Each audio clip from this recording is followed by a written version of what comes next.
You will not be able to stay home, brother. You will not be able to plug in, turn on, and cop out. You will not be able to lose yourself on Skag and skip out for beer during commercials because the revolution will not be televised. The revolution will not be televised. The revolution will not be brought to you by Xerox in 4 parts without commercial interruptions. The revolution will not show you pictures of Nixon blowing a bugle and leading a charge by John Mitchell, General Abrams, and Spyro Agnew to eat hog maws confiscated from a Harlem sanctuary. The revolution will not be televised. The revolution will not be brought to you by the Schaefer Award Theater and will not star Natalie Woods and Steve McQueen or Bullwinkle and Julia. The revolution will not give your mouth sex appeal. The revolution will not get rid of the nubs. The revolution will not make you look 5 pounds thinner because the revolution will not be televised, brother.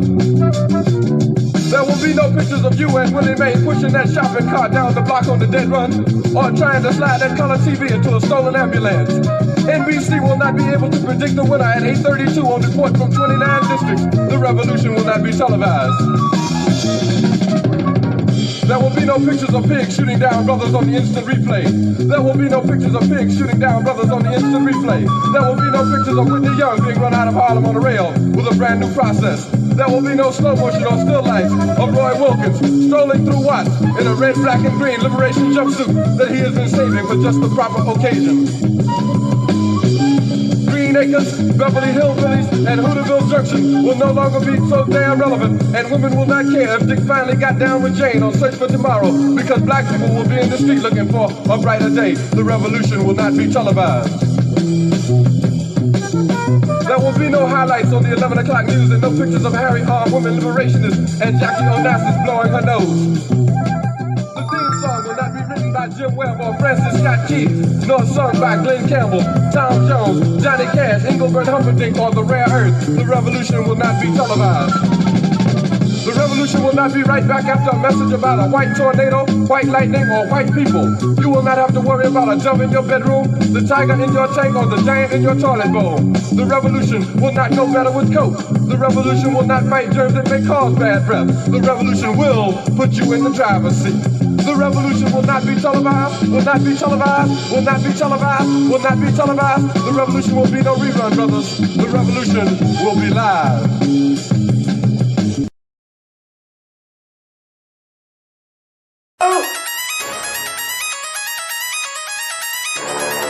I'm talking about shout it going crazy. People are going crazy in these motherfuckers.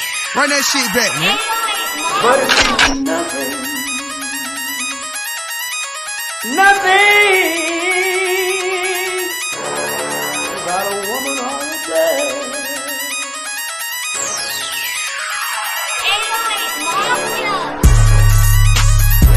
Man made the car.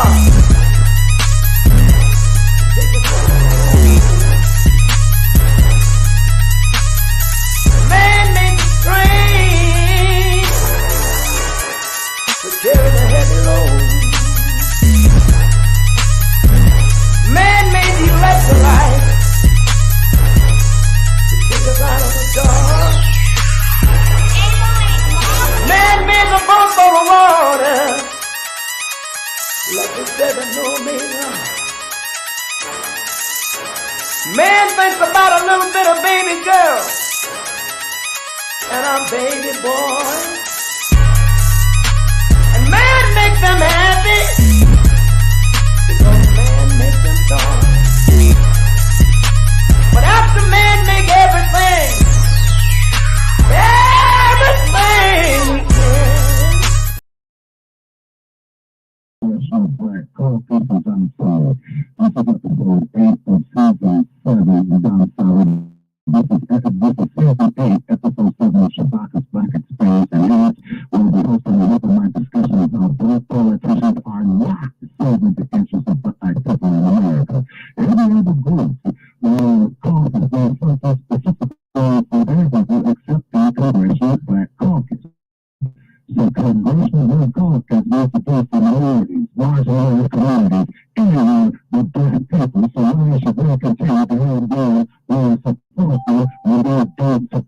Yes,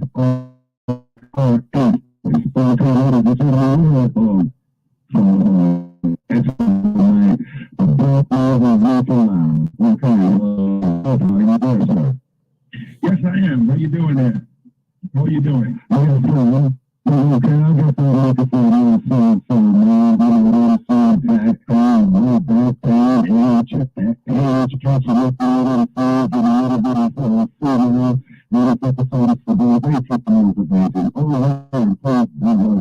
Front Line Blacc on YouTube and Facebook because Shabaka'S Blacc exposed and enhanced the version of Front Line Blacc news. Okay, Professor.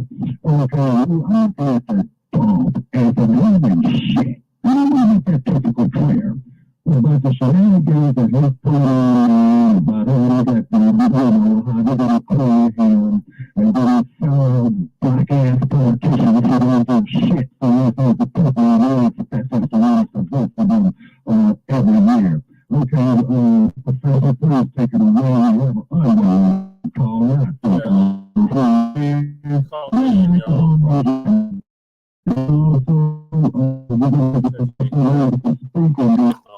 Can you hear now? I'm sorry, Deacon. Can you hear? Black over radio as well too. There, you know, the principal over there, she got Mom Akbar, and also too, definitely give a shout out there to Dr. Critical Truth. Let me know in the chat if I can hear that she is doing. Okay, Professor, leader of knowledge. Okay, I just want to say one thing. Can y'all hear it? Of the 17 members who started the Congressional Black Caucus had intentions of growing the Black community. You had Shirley, you had William Clay, you had George. You got a rinse too, twin. So if we get any trolls in the chat, you already know what to do with them. Yes, Augustus Hawkins, Ralph Metcalf, Herman Mitchell. You can time them out or block. They get too belligerent, block them. Louis Stokes, and of course from Washington D.C. because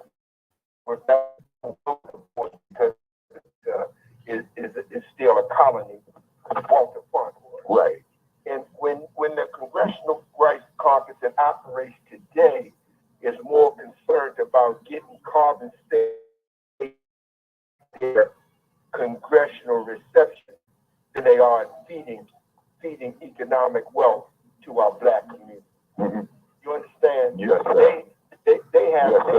They have evolved from a group of determined Black people. Shirley Chisholm, for one, Shirley said, you know, if you're not invited to the table, then bring your chair. You know, bring your chair. Right. That's what she said. You force your way in.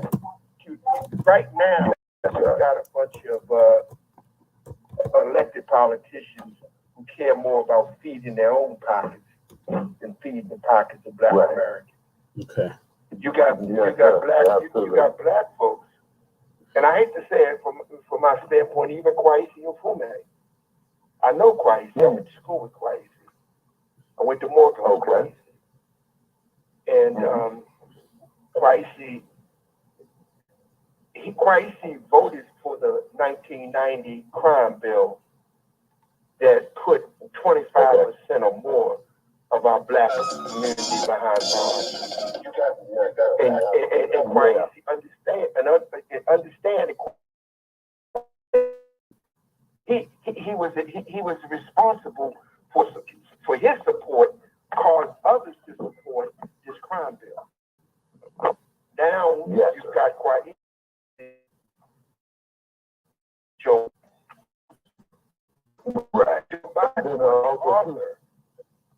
Biden was the author of the crime bill. Yes, sir. Yes. So when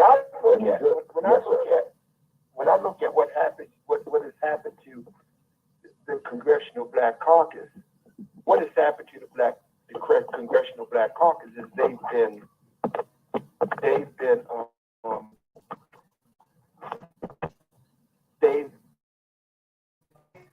they've actually just went totally so far off course that they can't get back on course. we have got to understand those members of the Black Caucus, first off, have to understand their importance to Black America. If they're not speaking on reparations, if they're not demanding reparations, if they're not putting whatever little power they have in force,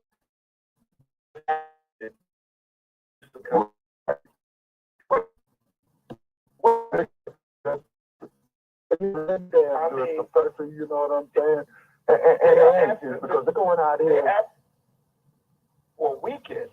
What they've become is a weekend organization. A weekend, meaning a party organization.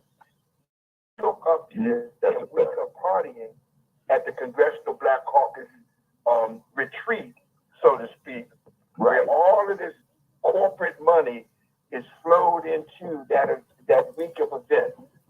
And what's the biggest drawing card of those events? It's not at night. They want to make sure that the carving stations have roast beef on it and pork loin and great food and open bars and nice bands. But they're not doing anything for the Black community. The Black wealth gap is continuing to shrink, and we're being fooled by the media. The media to think that we've arrived.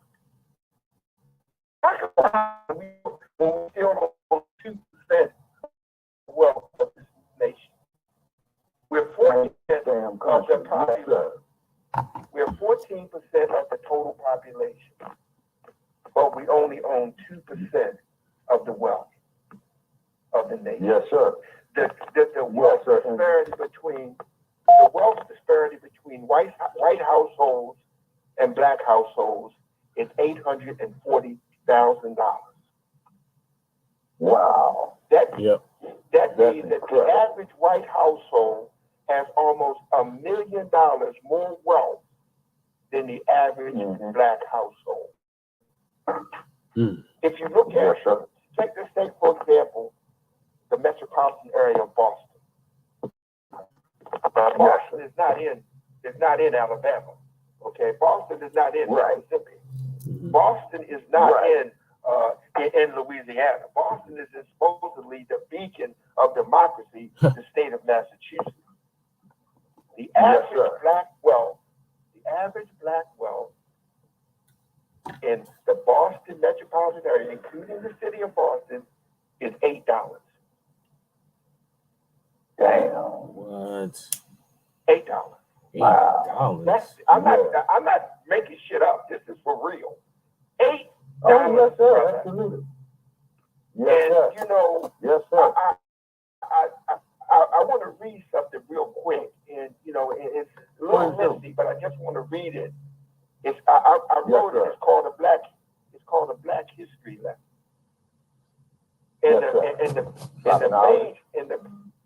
And the main premise, question I asked is, why is injustice more valuable to white America than providing justice to Blacks in America? Oh, it's easy to answer, to make the answer that racism is the most simple response to the question. These white people simply hate and revere, and they just simply hate Blacks in this nation. They always have, and they always will. Those bastards stole us from our homes in Africa. The European invaders also stole the land right from under the Blacks who were already here, because there were Blacks already here in America when the Europeans came. Yep. Those evil white people not only stole our bodies, but they also stole the land from underneath our feet. They forced us to work in horrid conditions in a system of slavery that was the most savage and inhumane system in all the annals. The system of American slavery was based on violence and greed, which stole our heritage, stole our cultures, stole our language. That's Marvin X. Stole our Jackman. languages. out of Oakland, stole my family California, y'all. connection, He's the black stole our man who wealth and speaks. potential, He got a whole stole our labor, podcast. and finally Make sure stole y'all our check him out. ancestors' lives. Yes, sir. It started simply going to I know, ask the $8. question I can't believe it, wonder Deacon. why $8 since the in wealth. emancipation of our ancestors supposedly in December of 1865 with the 13th Amendment, why has America done so much to impede justice being applied to every black citizen in this nation? Some historians will say that the fact that Abraham Lincoln was assassinated, of course we know Abraham Lincoln was the white man's president. Frederick Douglass said that in 1876 when they unveiled the Freeman statue, the statue that has Abraham Lincoln 10 feet tall with the bowing Negro looking up at the map. Yes, sir. Yes, he was the white man's president. So when they will say that assassination set back the plans to provide an impetus to secure the rights that were promised by the 13th Amendment, the 14th Amendment, the 15th Amendment of the Constitution, the so-called Civil War Amendment. In some ways, this could be explained since his predecessor was Andrew Johnson. Andrew Johnson, in actuality, was the worst president this nation has ever had for black Americans. Far worse than Donald Trump. Okay? Far worse than Donald Trump. Far worse than Richard Nixon. Far worse than Eisenhower. Far worse than Woodrow Wilson. Because what did Andrew Johnson do? Andrew Johnson took back 40 acres in a mule. Andrew Johnson stole what was given to our black ancestors back and gave it back to the rebels who started the Civil War. It was Johnson. Yep. He was supposedly 17th president. He was supposedly he was actually not Lincoln's first vice president. Lincoln's first vice president was Hamlet out of Indiana. Harry Hamlin. Lincoln was afraid that he was going to lose the election, so he had to pick someone who was in the border state. That's why he chose Johnson to replace Hamlin. Hamlin was an abolitionist. Johnson owned slaves. Hamlin never owned slaves. Right. Johnson owned slaves. Johnson loved slavery, but he was but he also did not want to be a part of the Confederacy. I think he realized that the Confederacy eventually would lose, so he actually, Lincoln took him on as a vice president. Yes, sir. Leaving Hamlin out in the cold. Now, who's to say what Hamlin would have done had he maintained his position as vice president? Because he was a friend of Thaddeus Stevens. He was a friend of Frederick Douglass. He was a supporter of freeing our ancestors. Now he wasn't a white man for the black man. He was simply a white man who understood that slavery was destroying this country and keeping down the labor prices in the South. And eventually, if they didn't stop slavery, they would have moved slavery into Mexico. They'd have moved slavery into the Philippines. That's what the Confederate plan was, to move slavery, American form of slavery, across the country, across the world, across the globe. Yes, sir. So when Reconstruction was implemented during administration, he did all he could to ensure the Reconstruction plans were just at it.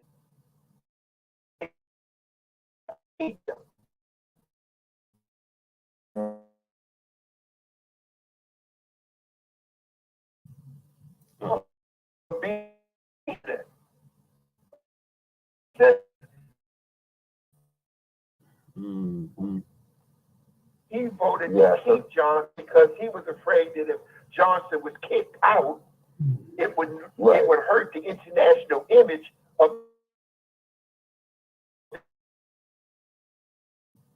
Okay. All right. That precise bullshit that they throw around the country. Yes, sir. You don't know. You don't tell you about.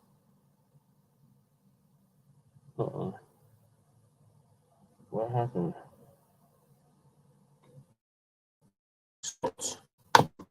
Oh, but I didn't get disconnected. God damn it, the internet wanna.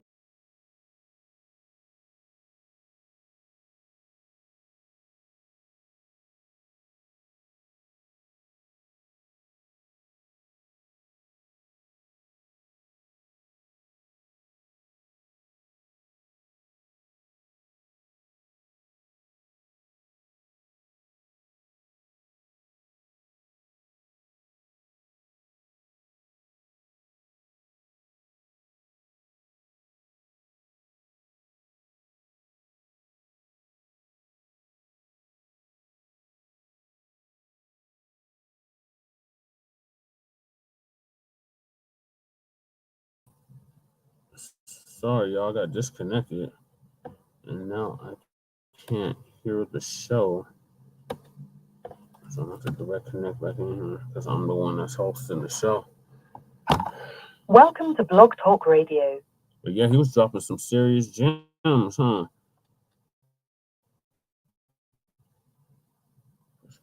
Wait.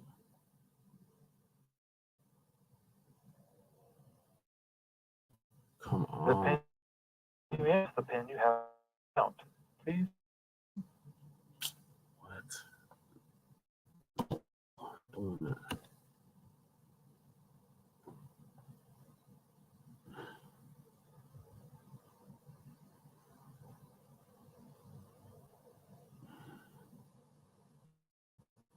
Sorry, I'm trying to direct connect back into the studio. To start your show now, press 1. Since it appears you're calling back into a live show, we are reconnecting you now. Right. Right. Okay. But because Black people were considered human, she was his sister became Jane Addison's property.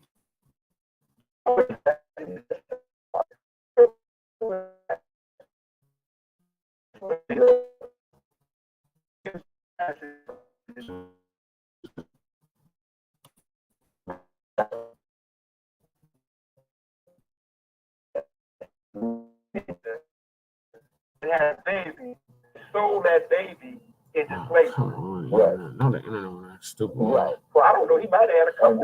He might have had a couple children or more children by this woman who was his sister.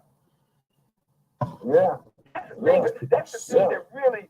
That's the thing that's so pervasive about the system of slavery that you can't still comprehend.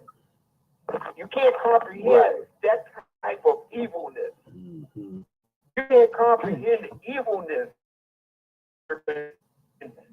Jefferson took a 15-year-old Sally Hemings over to France and knocked her up.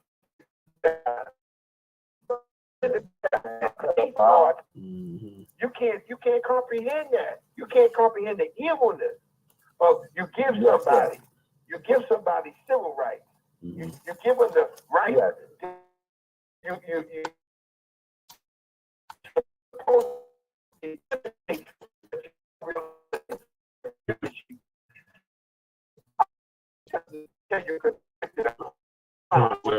You and then you make it so Black people are always criminals, so they're always still enslaved.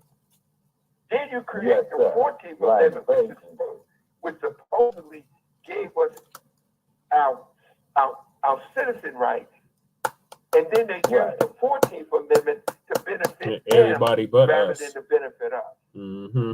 Then the 15th Amendment, you give them the 15th Amendment in 1877 for a seat in the White House. Russell B. Hayes said, I will give the South back to you. I'll give the South back to you, ex-Confederates. Y'all learn how to, now y'all treat y'all Negroes right now. Just let me be the president. And that was the end of Reconstruction as we knew it. Rayford Logan called the period between 1880 and 1940 the nadir for Black America. It was even worse than slavery. You know why it was worse than slavery? Because at least as slaves we had a value. We had no value when slavery ended. So they would just use us and throw us away. They put us in those mines in Alabama as convict criminals who the only crime they committed was they didn't have any money in their pockets. Why didn't they have any money in their pockets? Because the government refused to give us any reparations. So they didn't have any money. They didn't have any jobs. They didn't have any education. I think when you look at it, probably 98% of Black Americans in 1865 were illiterate. And that's why they didn't want to play the Professor. And if I may say, Professor, if I may say, okay, they did not want the slave to read, Professor, because once the slave starts reading, he starts thinking. And once he starts thinking, he starts realizing his position. And once he starts realizing his position, he starts rebelling, just like what happened in Haiti. And this is why I appreciate the fact that President Douglas beat the living dog shit out of that raping slave trading pedophile that owned him as property, and Freddie D had to get up out of Dodge, and what Freddie D did, he became a sailor, on the ship. And then what Freddie D did is that he had wound up in San Francisco, California, Professor, as you know, and then he had started, his newspaper publishing business, and then also too, kind of like Muhammad Ali. Yeah. Unknown call you there. Is that you, Joe? Come on with it, man. Sarge, is that you? Your mic is on music.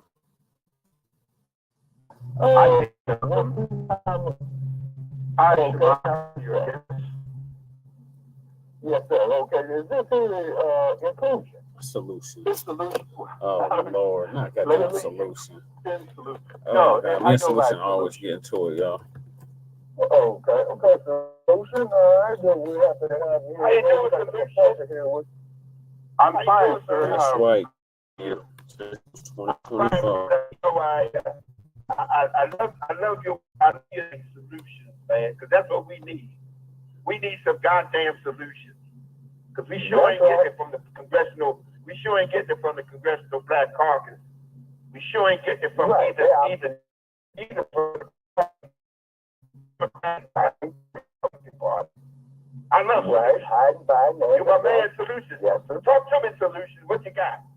Yeah, well, I have a hell of a lot.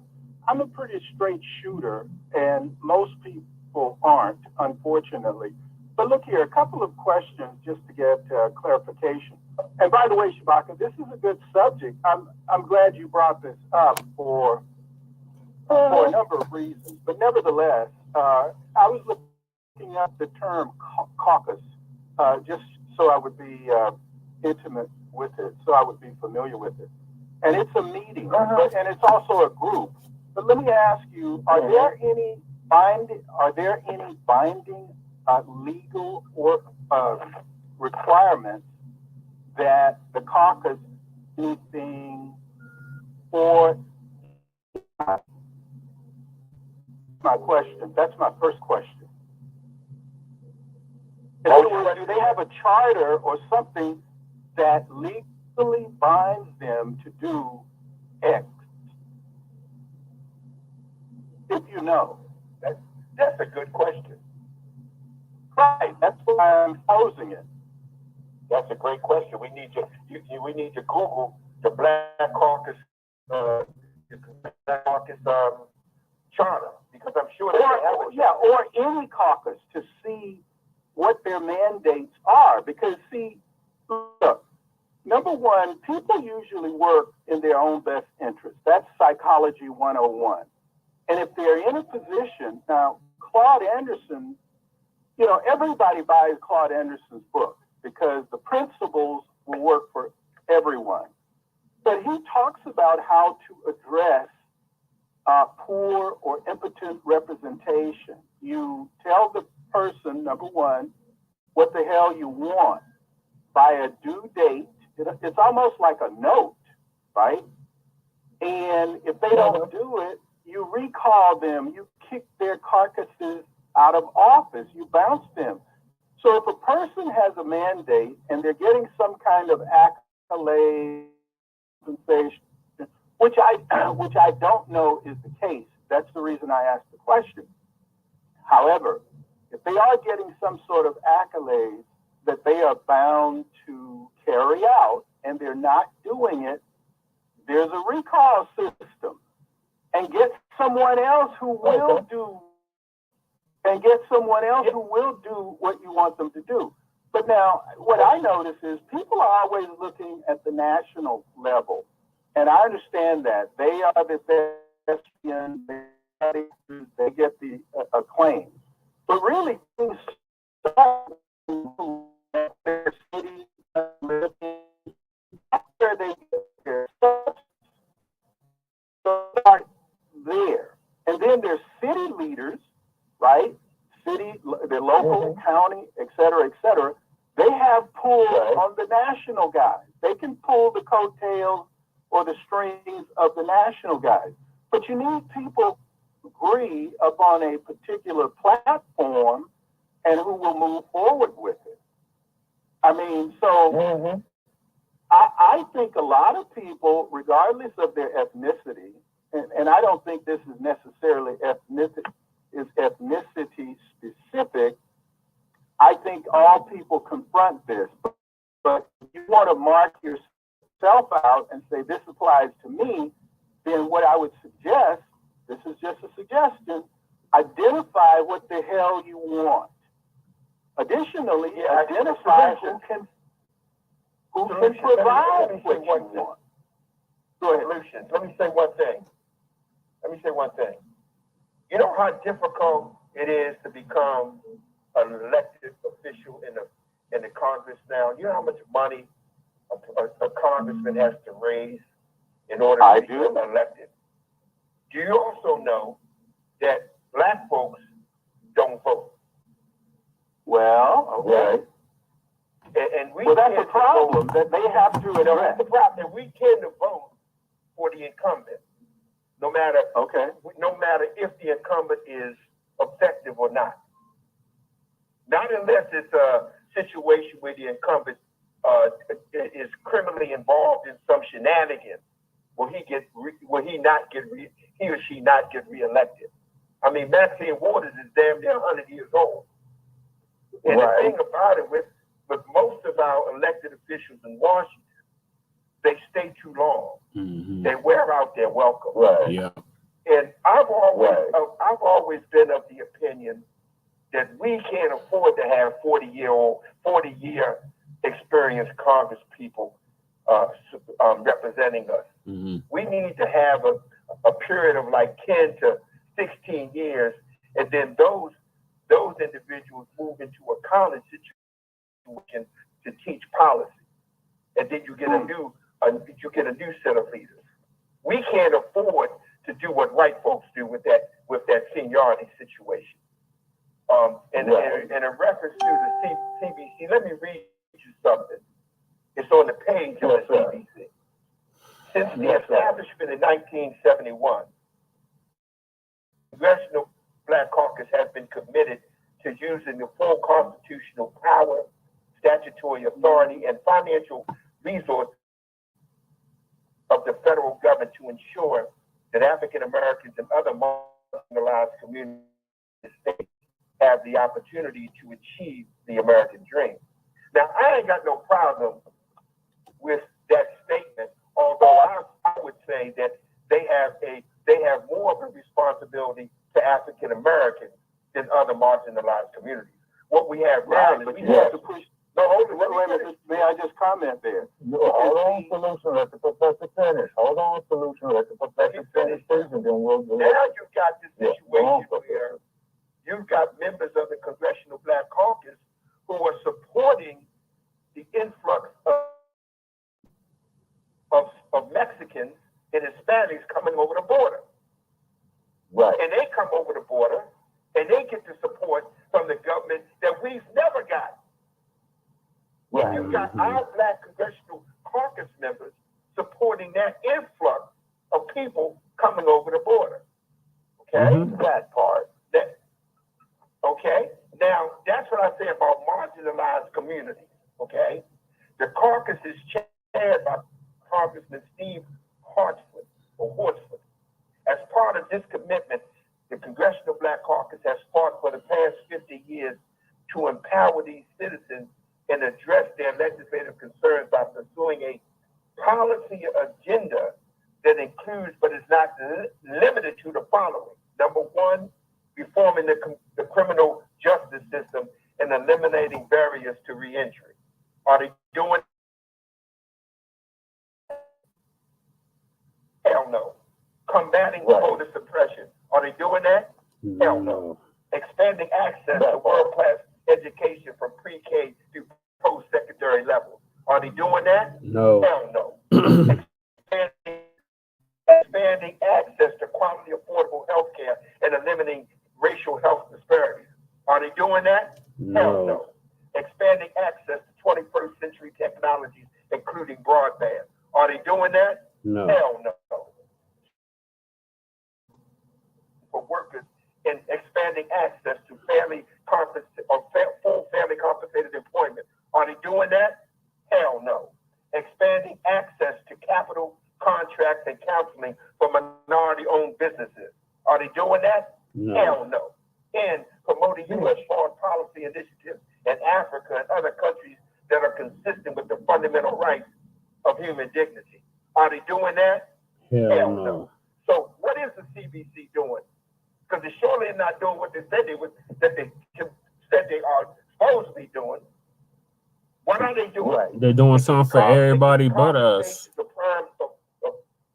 They're getting carbon stations with prime roast beef and open bars during their week of fun of gaiety and fun in Washington, D.C. I think that they do in September. That's what they get.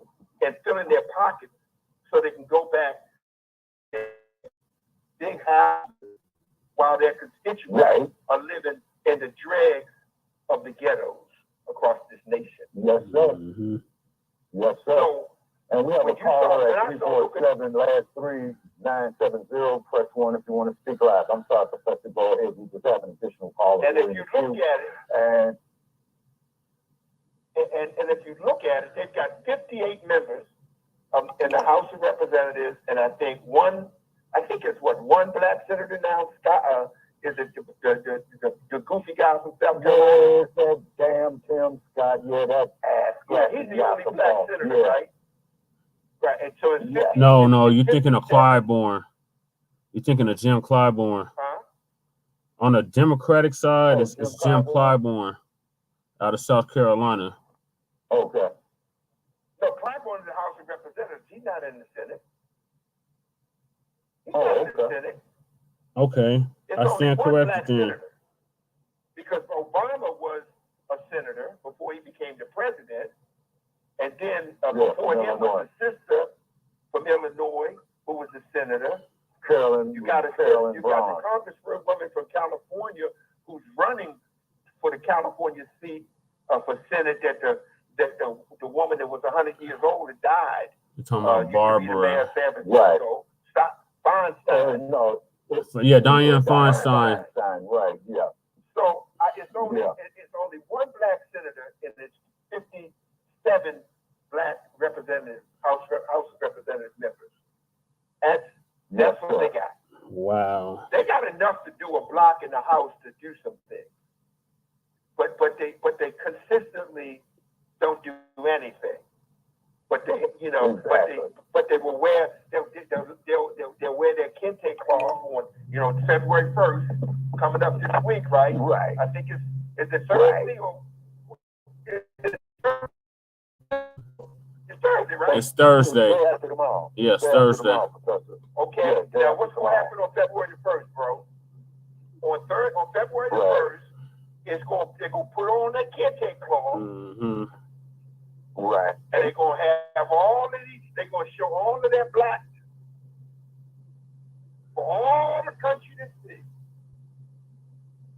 and then they want to go back to what they were doing before. Not a goddamn thing. They will allow racist House of Representative members and senators to wear kente cloth. Right. But the black wealth gap isn't shrinking, it's expanding. Yes, sir. The health gap, the health gap isn't shrinking, it's expanding. Food deserts in the inner cities are not shrinking, they're expanding. You know, black colleges are falling by the wayside. You got black screaming across the country they don't have no heat and hot water. You can't blame the administrators in the universities of that. That's the responsibility of the government. That they don't have money. Okay. The fact that the HBCU is suffering is not the fact. It's not the reason of mismanagement by black leadership. It's because black leadership refuses to just sit down and say, God damn it, like the Jews did to the Germans. Right. After World War II, they said, God damn it, you're gonna give us something. You fucking killed us. You killed 6 million of us. You're gonna give us something. And they ended up getting billions and billions of dollars in a fucking nation. That ain't even happening here. And that ain't even happen here, Professor. They said, you know what? We ain't going to live in Germany no more. We ain't going to live in Poland no more. We don't want to be there. We want our own thing. And what they do? They went to Africa and took a plot of land from the Africans, Israel, renamed that part of Africa the Middle East.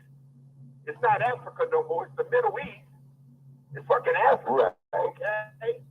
Yeah, after the Suez Canal. And now the Israelites are saying, we not only do we want the land that you gave us, we now want the Gaza Strip. Because we ain't happy. And what does white America say? Go on and take it. Mm-hmm. Exactly. But our black leaders are so afraid of being, of being deemed racist. You can't be racist without that you have power. Exactly. There's no such thing as black racism. You got to have power to be a racist. Right. How can you sit in a country? How can you sit in a legislator's seat knowing that there's an $840,000 deficit between a black household and a white household and feel like you're doing your job? How can you sit in the legislative branch of government, whether it's state, federal, or municipal, and only own 2% of the wealth of a nation? How can you sit in a nation and the only thing they look at you as an entertainer or an athlete? That's all you're good for. A song, a dance, running up and down a basketball court, or running on a football field. We don't run on the baseball field no more because it costs too much. It costs too much for black Americans to play baseball, and they took the baseball fields away from us. Yep, and put highways there. Robinson statue. You got to have Jackie Robinson. Let's go back to Jackie Robinson, for example. Yes, sir. Jackie Robinson. We can't hear you, Solution. Jackie Robinson. Yes, sir. When Jackie Robinson integrated baseball, Jackie Robinson was American. He was American, even though he almost got locked up as a lieutenant in the Army because he wouldn't move to the back of the bus. Even though he faced that kind of discrimination, he was an American. He sang the Star Spangled Banner. But when 2 years before Jackie Robinson died, Jackie Robinson said, "You know what? I've been bamboozled." Excuse me one second. I've been bamboozled. I've been lying. You cut me off, Shabaka. I like what the professor. I like what the professor. Okay, Professor, can we let Solution respond for a minute, sir, and then we're going to get back to you. Yes, sir, and then we got a 347 caller right here. All they got to do is press 1, and they'd be more than happy in the queue. I see we're not getting hate mail in the chat room. Oh, yeah, we know why, because they can't take this heat. Yeah, Rumble, young man, Rumble. Professor, you are working with a man, you're raining it all upside his dome. Rumble, young man, Rumble. And then also, let's look at the great sacrifice that the heavyweight champion Muhammad Ali had sacrificed his prime years, you know, of a heavyweight. And the more that white America hated Ali, the more that we loved him. Okay, Solution, come on with it, man. I mean, your scoreboard is looking pretty bad, Solution. Well, no, it's not. If you understand, now see, I sit in the catbird seat personally. But look here, what I'm saying is the professor has some good points. However, a chain is no stronger than its weakest link. You've got to empower the people. I would say get Claude Anderson's book, Powernomics. He's written a number of books. Powernomics, good one. I've read it. Hold on. The professor is pointing out how important finances are. He's done that several times. I was listening to him. And I think you're a good host. That's why I listen. Otherwise, I wouldn't. How many shows have you had, Shabaka, on personal finance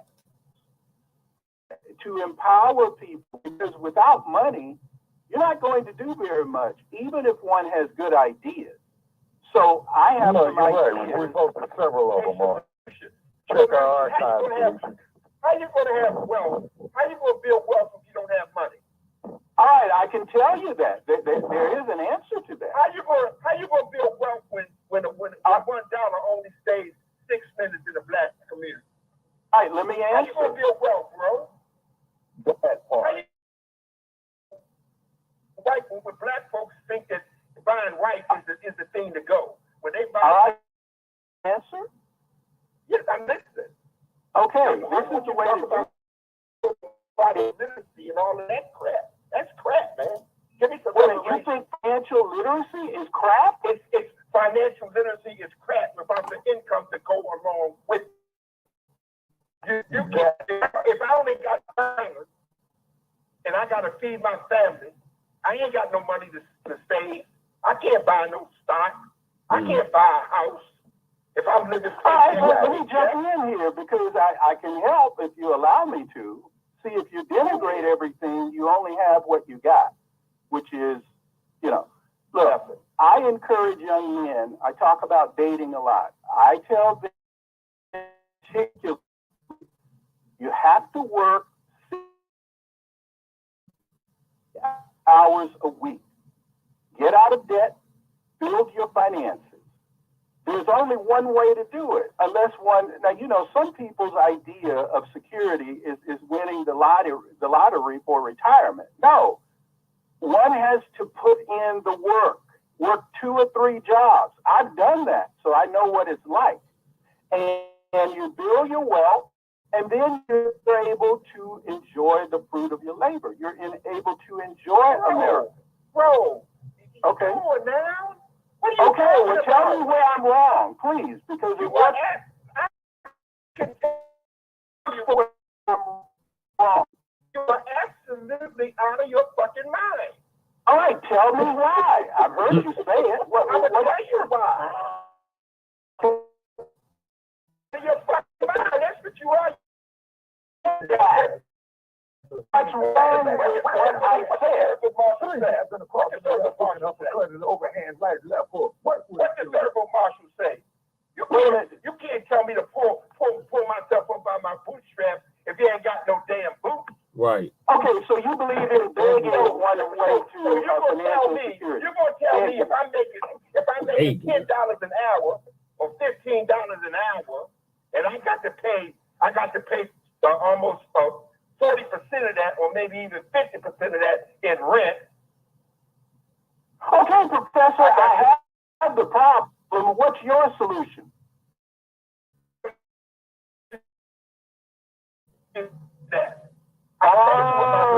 Reparations. Reparations and separation. We are going to close the black-white wealth that may make it in your lifetime, and even when you give people who, let me just finish your statement. Do you realize how long it's going to take it your way? The research says it's going to take 229 years just for us to get even with white folks. And the reason why it will happen is because we're going to keep on losing more black folks. And the bottom line is that part. The bottom line is this, brother. It's time for us to wake the fuck up. I'm tired of hearing this bullshit. I'm tired of hearing this bullshit about work hard, work 60 hours a week. Okay? Well, good. Do you have something to show for it? No. You know why? Because I got injured on my job. I was working for corporate America. I have almost $1 million saved up because I saved 25% of my salary, and I still had my wife home every day to raise my daughter. Okay? But I got injured on my job, and my job said, you know what? You can't do that job no more. Fuck you. See you later. We can pay 4 people the price. We can pay 4 white people, which they did replace it with a white person. We can pay. Right. I'm sorry that happened to you, but let me ask you a question. I'm trying to understand. Let him finish, Solution. I'm getting sick and tired of this bullshit about saving.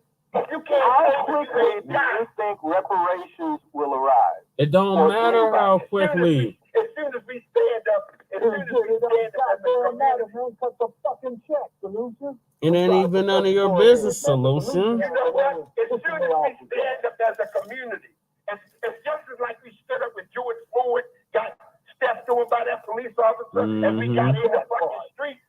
Yep. We got in the fucking streets, and guess what? White folks got scared. We only had that. Just like 1992 in Los Angeles, too, Professor. Just like in 1992 in Los Angeles. That white boy out that truck and beat him to death. White folks got scared. In 1967, when the riots came in Newark, in Detroit, in Chicago, they had the Kerner Commission and said there were going to be 2 Americas. One black, one white, one separate, both one, and not equal. And that's what we got now. We got a out of that. society that's equal, and we got a black society that's unequal. And you got black folks talking about save your money, save your money. You ain't got no money. The only people that got money is doing it with illicit drugs or shooting basketball or singing sports or singing songs. And they singing songs that degrade black people. Degrade their own community. White folks, they degrade their own community with their songs. They ain't talking about fat asses and shooting people. But black folks do that for data because we are conditioned. We've been conditioned for 400 years to hate ourselves. Malcolm said it. Malcolm said it. Professor, you have a lot of energy, and you rejected at least a portion of my idea. So I really will. I'm going to reject everything you say, brother, because when you listen about finances, that's crazy. I know, twin. Come on, I'll let you don't have to do it. I'm listening to what you have to say in terms of. How are you going to talk about financial literacy when you ain't got no finances? Right. Well, okay. Are you speaking for yourself? You're talking about collectively. I'm talking about the large percentage of this country. Okay, that's true. The larger percentage of the country doesn't have any wealth. That's true. I agree. But that doesn't mean 2% of the wealth of the nation, brother. He's not a brother, though. He's he refused to acknowledge what his ethnicity is. We ain't got but 2% of wealth of the nation. There are a lot of wealth. There are a lot of wealth. Oh, jeez. Okay.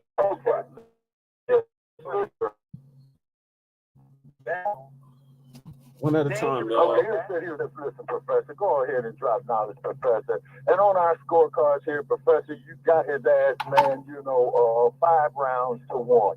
You're not looking too good here, Solution, but we still love you. Shabaka, Brother, I love You didn't listen, Shabaka. I had a great point. Doesn't want to hear it. He's all into his feelings. Oh my God. Okay, but Solution. But you keep cutting the man off, Solution. You know what I'm saying? And we definitely appreciate your Solution coming in. And then we see some of your homies didn't show up. Okay, Joe Gibson, where are you? We don't have no hate mail in the chat room. You know, we love to read our chat mail. We love our haters. You know what I'm saying? But this black man who reads aloud Solution, he's bombing all over you, man. You know, oh, he's not, Shabaka. That's only because you're cheerleading for emotion. This guy is just full of emotion. Sir. I'm not full of emotion. I'm not full of emotion. I'm full of facts, brother. Okay, but that's emotion. All of it, because you have no way of putting your facts into reality. All you have is a big bunch of emotion. It's better to go to work. I am best for everybody. It does. That's why they do it. Most people like who? Most people does. If most people, why is the wealth gap so wide between black and white America? Well, let me put it this way. There are historical issues. Nobody's denying that. But they're not going to be erased with emotion. There are a lot of people who have worked their way out of poverty and a lot of people who are doing it to this day. Waiting on reparations, all that's going to do. Now, I hope you get reparations because it sounds like you need it. All right? So, but waiting on reparations as a means of some kind of security is a fantasy for the most part. I doubt if you ever get it. You're not gonna get it. So why are you even concerned about it? Solution? I'm not saying. Let me finish my thought, if you will. Since the money will be spent here in America, I think giving people reparations would be better than giving out what you call foreign aid, right?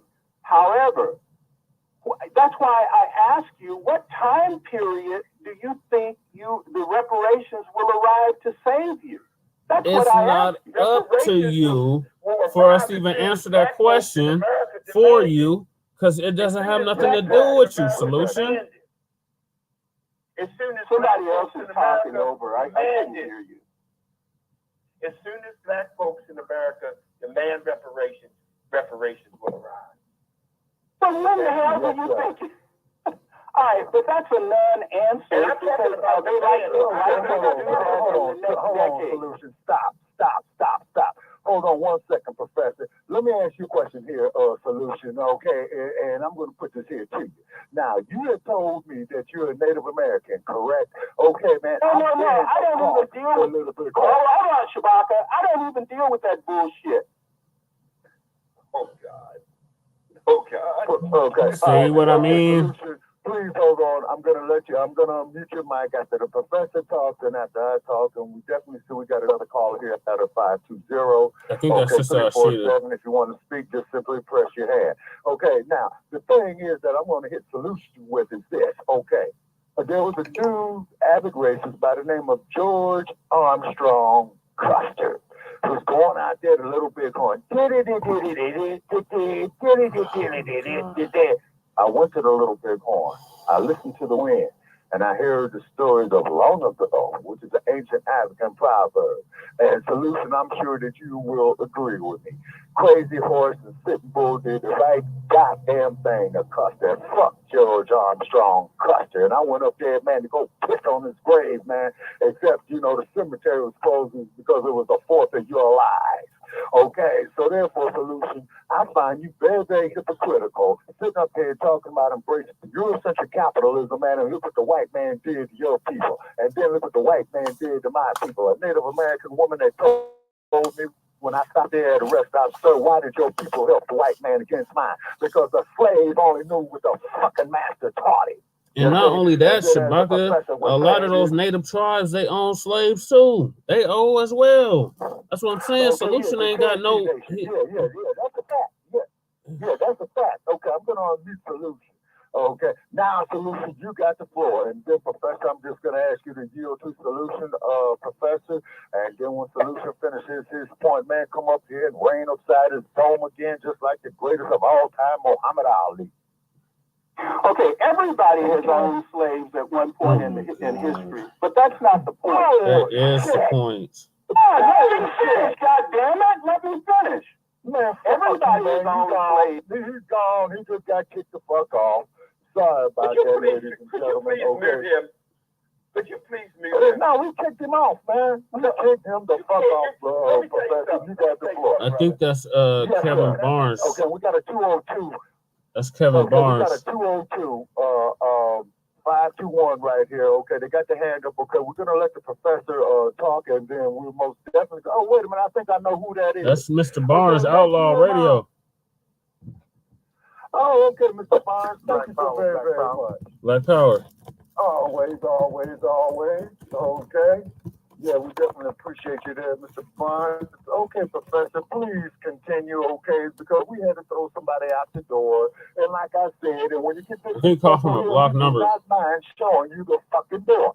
Now, we respect Solution. We love Solution. You see what I'm saying? I told Solution about, his people's history. He got upset about it and got to yelling. So how the fuck is somebody going to sit up here and tell us about ours? Shabaka'S Blacc says that. Okay, and we got Mr. Barnes. Well, okay, I didn't know the Solutions was a Native American. And if he was a Native American, his respect. But if he was a Native American talking like he is, he ain't Native. No, he a $5 Indian. And he ain't indigenous. Because anybody who is indigenous can look at the fact that the Europeans killed 50 million of their people and talk about, you can pull yourself up by your bootstraps when they ain't even have no goddamn, they didn't even give the Indians, they gave the Indians blankets with smallpox in it. That part. That's what they did to the Indians. They purposely gave the Indians blankets with smallpox to kill them all. Mm-hmm. Yes, sir. That's what Americans did. They gave the Indians blankets that were infected with smallpox. Teach. So that's yes, that's not making up history. That's real history. You don't hear that history, but it's real history. Yeah. So if he's a Native American and he can sit there and say, oh, well, all you got to do is work real hard, work 60 to 80 hours a week. If you're working 80 hours a week, you ain't got no time for your family. Exactly. White folks ain't working 80 hours a week. Hell no. White folks ain't working 80 hours a week. You talking about working 60 to 80 hours a week. What time you got for your family? None. You ain't got no time to be a father. Yes, you ain't got no time to be a mother. You ain't got no time to be a brother or a sister because you 60 to 80 hours a week. Come on, man. Yes, sir. And then say, teach them financial literacy. How you going to teach somebody financial literacy when they ain't got no finance? Right. Exactly, Professor. Yes, sir. Okay, Professor. Okay, I don't mean to cut your wisdom. Okay, we got Sister Akshita with us. Okay, Sister Akshita, good evening to you. I'd love to talk to a sister. Put Akshita on. Yeah, okay, Akshita. Okay, the power of the matriarch, Sister Akshita. We bow down. Let the Queen speak. And we had to throw a solution out, Akshita. I think he called back in, Shabaka. When people get disrespectful on this platform, we will throw their asses up out of here. We don't want to, but we sure the fuck ain't gonna be disrespected. Okay, Sister Akshita, I see you doing good things. I hope everything is going for you. Greetings, Shabaka, and all that are on the platform. Brother Chi, Lady Chi, and the professor. Yes. How y'all doing? I'm well. And so I came on because I'm listening to the conversation, and I just popped on right when Brother Solution got booted off the show. I got a lot of respect for him because he does speak a lot of knowledge and wisdom, true enough, it's not always agreeable based on the topics of communication. I'm not here to defend him. I'm only here to give respect in his absence. Yes, ma'am. Yes, ma'am. On the other hand, I just heard the professor state that the Americans gave the Indians blankets with smallpox, and I just want to say this: I'm American, and I'm American because my generation of family members prior to me were all here on the American continent, and so the North American continent with Central America and South America is the northern, is the North America. And so those that came over and colonized these lands are not Americans. They've taken on the title as Americans because they took that title away from the original people. Right. Now, whether they're Indian or whatever you want to call them, nonetheless, those that existed on this continent prior to colonization are the true and the real Americans, and they renamed us Indians and all these different categories of people, when really if most people that come from their landmass is named after their landmass, why are the American people the only ones who are being called Black and African American, some names and titles that were assigned to the original American people so they would be written out of history? Yes, you're right about that. Figures don't lie, lies don't figure. It's a mathematical equation. And if it ain't figuring, it ain't making no sense. Okay. So if we get back, if we get back to our origin and understanding where we are, first of all, we can know who we are and understand who they are not. And when we understand who they are not, we come back into our power. As we come into, we can do more together, united, than we can divided. Okay. We sure can. All righty. Okay, Professor. I just want to say to her, is it Rashida? A-K, yes, S-H-I-T-A. No, Oxida. Yes. Ashida.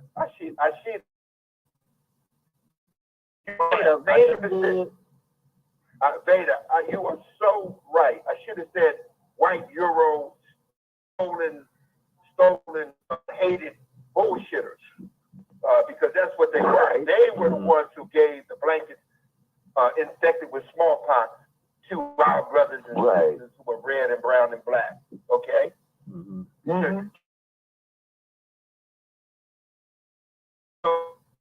Their land from them. Because when they first came on board to this country, the first people they saw in Florida had dark skin and woolly hair. Yep.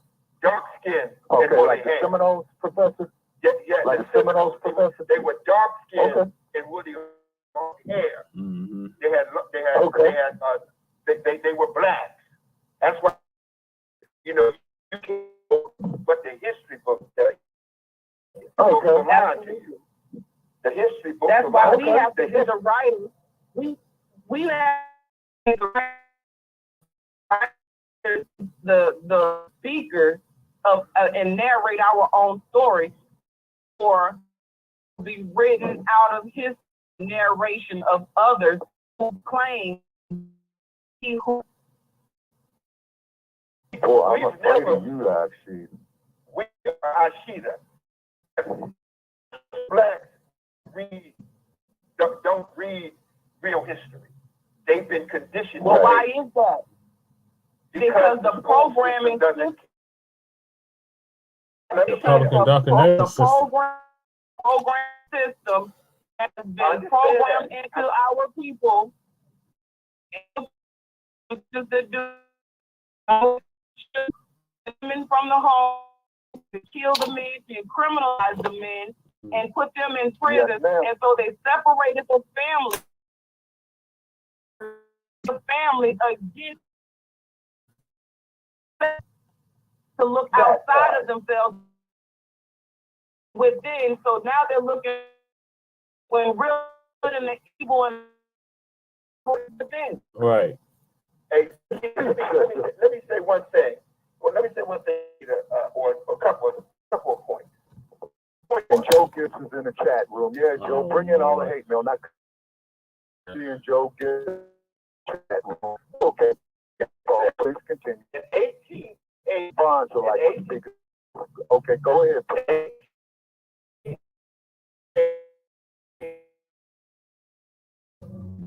Written that forecasted population growth in the United States of America. And it scared the hell out of white to win. Because in 1880, it said about a year 90 in a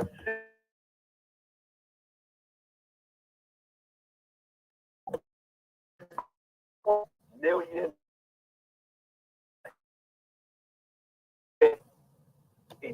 the 13 former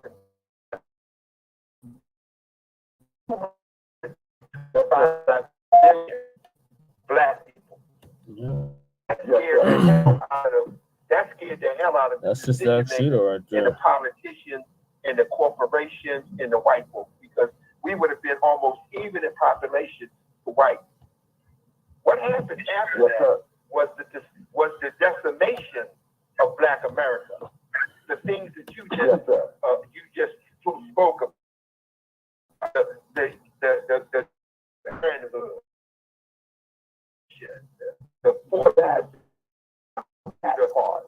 Forcing the blacks out of the South into the northern ghettos. They stole our wealth. They stole political power. And that 225 million people ended up to be around 8 million today. So they were successful in their plan. Black America. Black America. And when you when said, how do we expect to get reparations? You can't get reparations by putting your hands out, because you ain't gonna get it that way. Yes, sir. You're not gonna get reparations. But if you, as a nation of people, said, I think 19.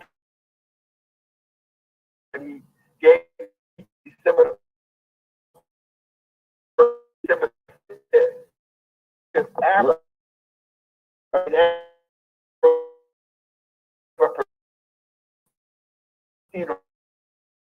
that speech, his real speech. You can't.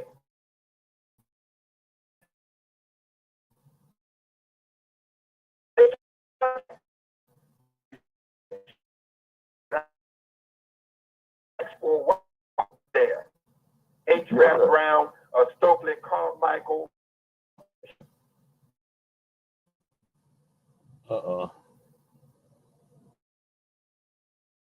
Running get disconnected again.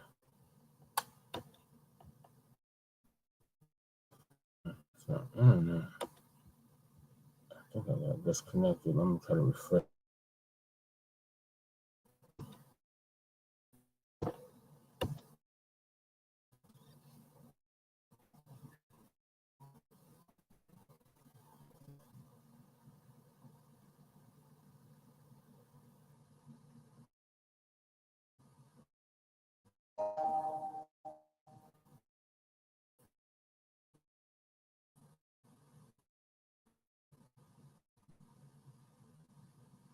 To start your show now, press 1. Since it appears you're calling back into a live show, we are reconnecting you now. All bets were off. And they literally destroyed Black. They flooded our Black communities with guns and drugs. Tell me a black person that owns a gun company. Tell me a black person that owns a poppy field. Tell me a black person that owns a poppy field. Tell me a black person that controls the illicit, the large amounts of illicit money that's flowing in and out of our communities today. It's flowing from the top of our government. It's flowing from our government. Dr. Ben Carson.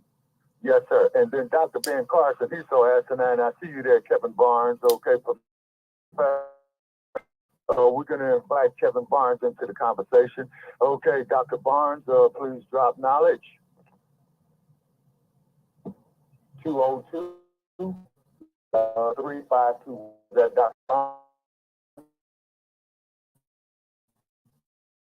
Number. Okay.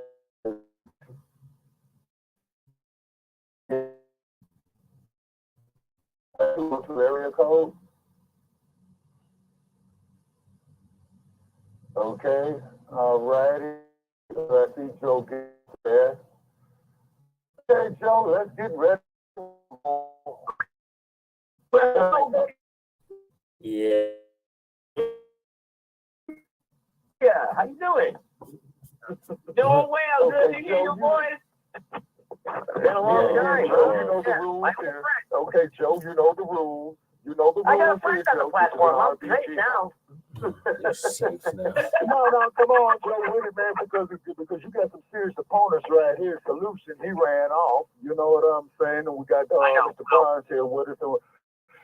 And we got the professor here with us. Okay, Joe, what's on your mind? And then we're going to go to, we got the last in the room. Okay. I get what he's saying about the guns and everything, but look here.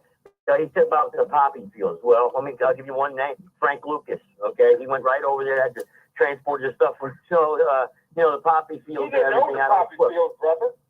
He didn't know what Exactly. He didn't own that. We cut out the middleman and everything. But well, no. But look, the bottom line is this: how is it responsibility? Who's going to take all the responsibility and burden? We're going to spread it out amongst everybody, or we're going to single one group or one people out? How is that ever going to solve anything? How are we going to solve anything? Like I asked Marco, what's going to make them happy? Okay, Joe, just like I got one thing for you. Everybody saw The Godfather, right? You remember when Don Corleone called the meeting with Parsini, Lecce, and what have you? And then the Godfather from Cleveland, I believe, got up there and said, we want these narcotics controlled, and what we'll do in our town, we'll keep it in the black community because they're nothing but a bunch of savages anyway. Minister Malcolm gave some very, very heavy speeches on that. And then, like how they flooded, like how the Reagan regime has flooded South Central Los Angeles with crack cocaine. You know what I'm saying? We don't own that shit, man. Shabaka, let me ask you this question. I'm running for public office here. I'm running for public office here in North Carolina. You tell me. Yeah, how much is going to make you for happy? You, man? What?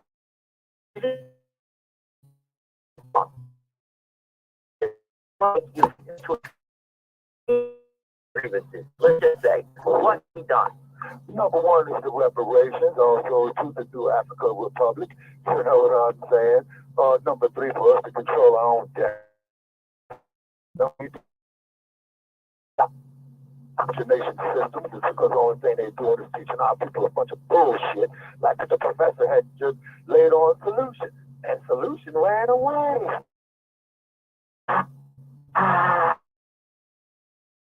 Okay. Okay, I'm going to ask some questions, historical questions.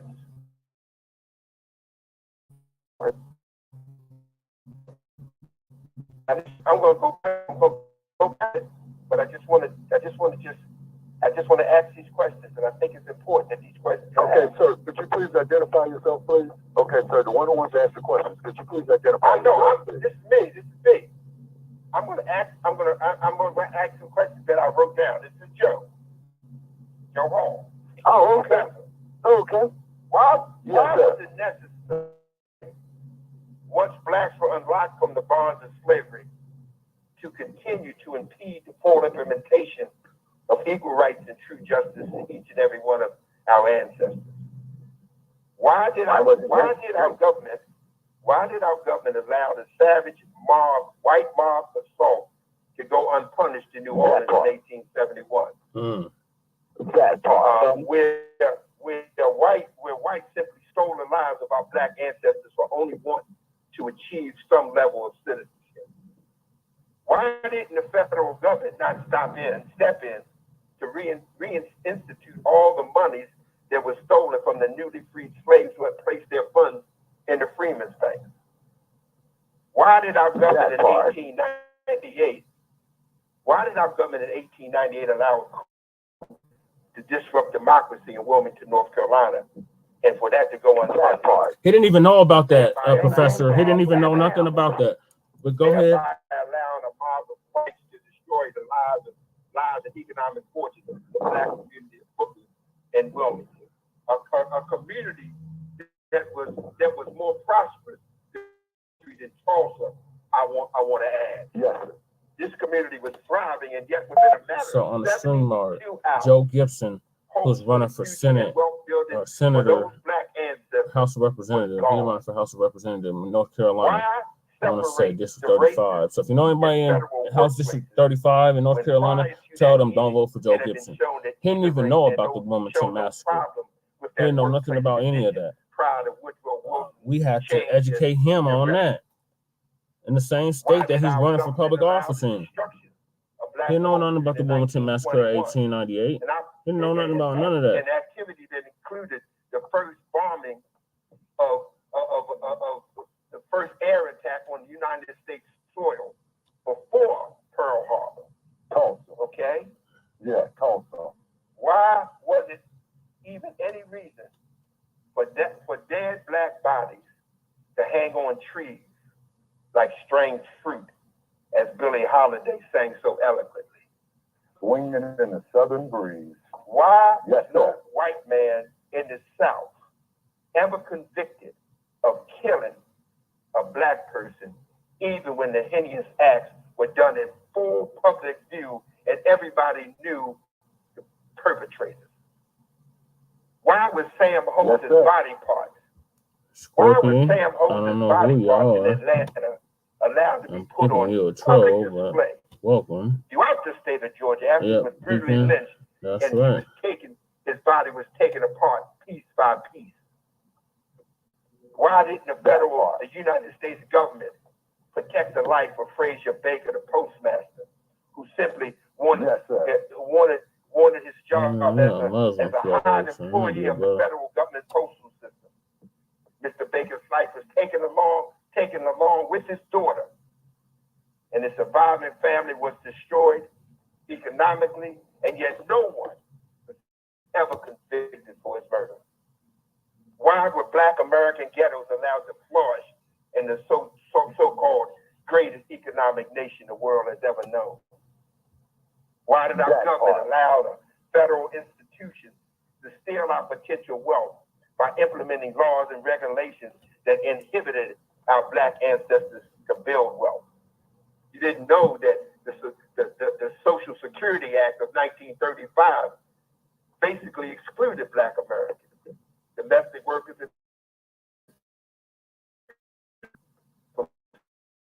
that was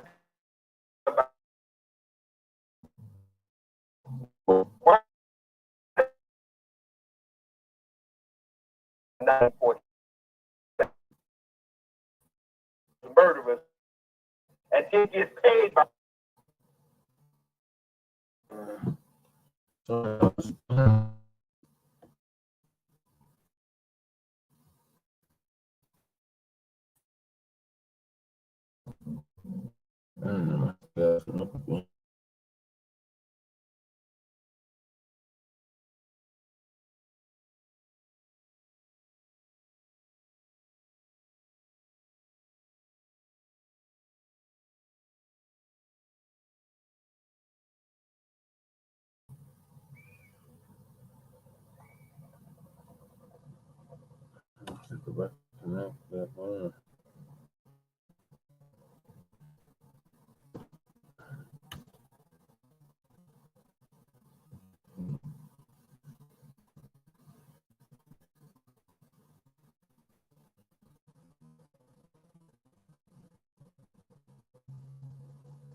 Let me know in the chat.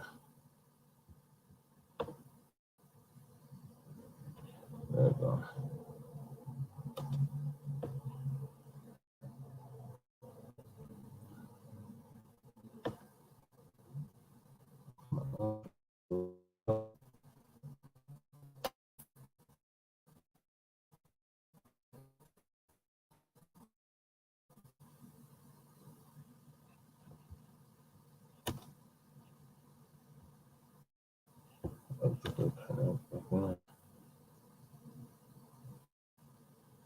Welcome to Blog Talk Radio.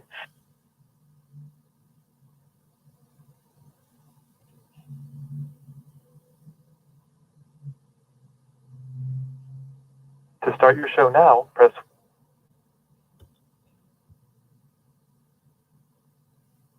Since it appears you're calling back into a live show, we are reconnecting you now. Our community is silent and acceptance of those acts. Why can't America, black or white, do monitors of visual information on a daily basis and see the destruction caused by America's own weapons of immediate destruction? Why do we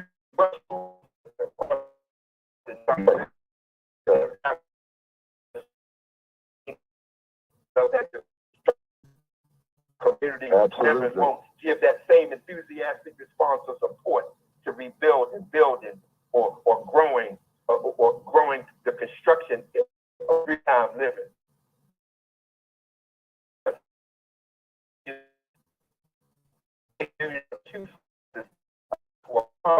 Objective. It never said of America has an alignment of objectives been between the races been aligned. We've never been aligned, black and white. From either side, when black. Oh man, I keep getting disconnected.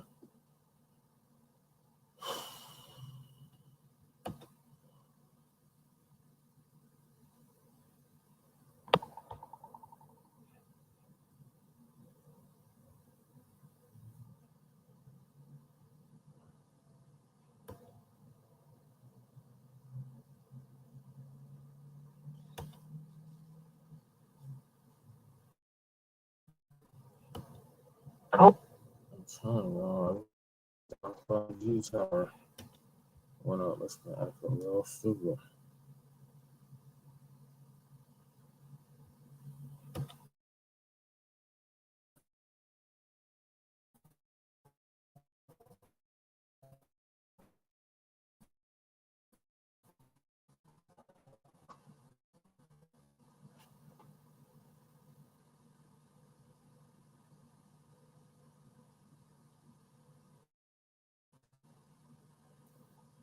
Sorry on the stream.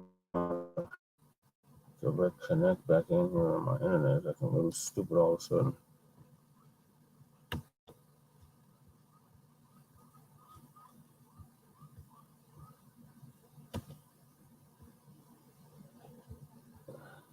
Welcome to Blog Talk Radio.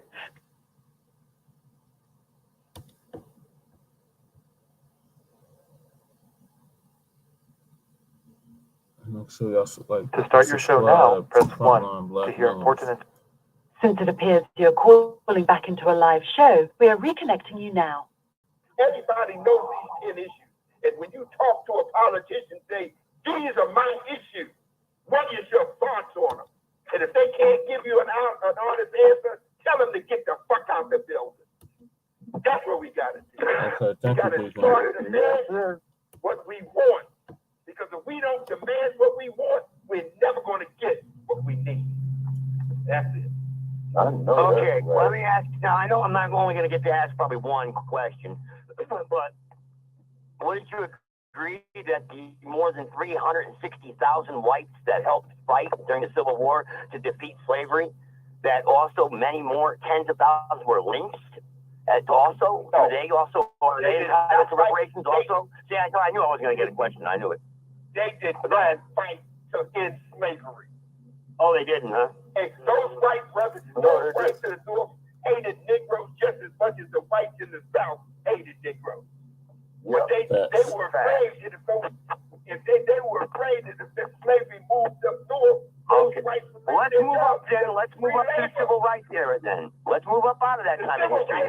We're not going to agree.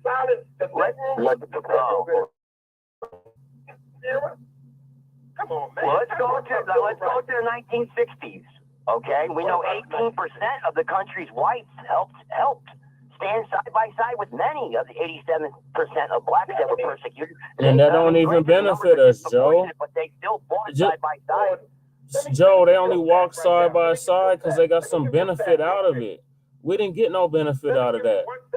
That was supposed to be corrective action for Reconstruction, and we didn't get nothing tangible out of that. That ended up benefiting us. Can I say one thing? Yes, go ahead. On April 3rd, Professor. On April 3rd,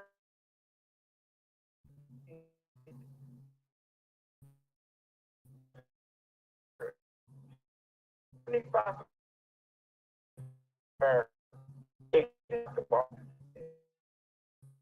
part. Okay. All right. All right. Well, let's not go that route. Okay. Well, can I say here?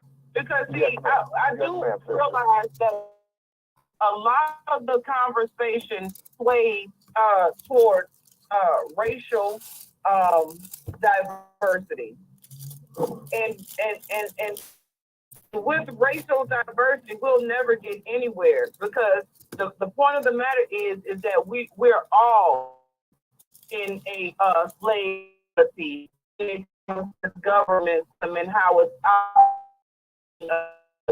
now. What I want to say is that it wasn't a white man that killed Martin Luther King. His own people is the ones who killed him. Malcolm X, it was his own people that killed him. See, we don't talk about. Yeah, hold up. No. Sister, I'm 44 years old, okay? Sister, I wasn't there. I'm part of the fact it was someone who allowed in the ranks because there was a trust factor opened up. What person was, who that person was. Point of the matter is, we got more people that look like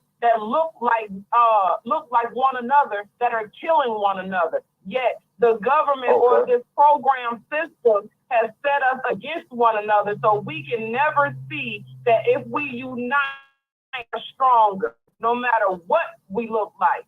That's a good point. that's true. But they were always taught they were better than us, no matter what condition they were But in. H. Rap Brown said it right. Violence is as American as apple pie. Yep, that's true too. Violence against black people is American pie. And until we You bring up a good point. 84% of the crimes now committed are black on black. Why not? No, why? It's programmed that way, Joe, because you see on your show, you guys ran me off, but it's programmed that way. You left. Okay. Shoot. Who?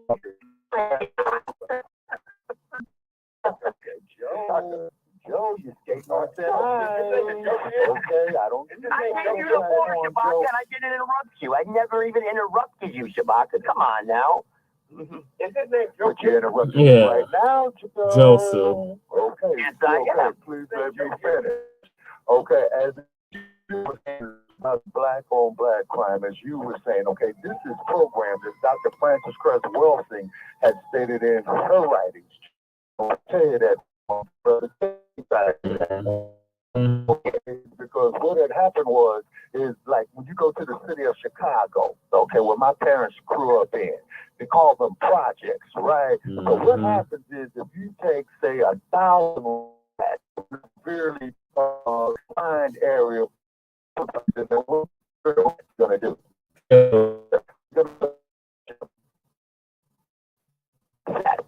That's what they call a human experiment.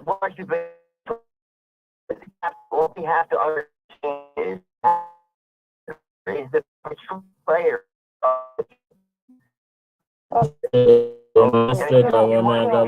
Government. I expect you to say that, Joe.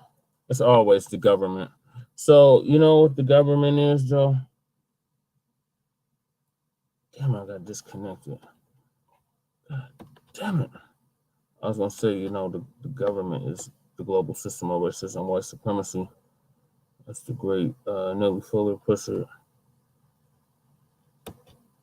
I got disconnected.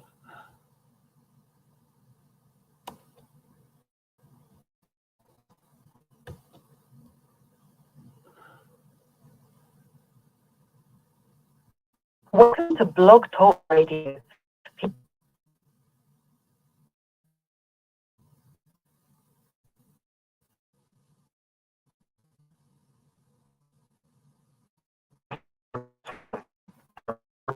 It appears the host has already dialed into this show. Only one host is allowed per show. Talk Radio. Goodbye. I'm not in the Streamyard. I thank y'all for tuning in.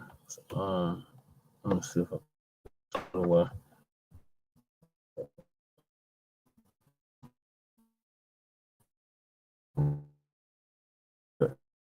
What the hell, man? It's really done.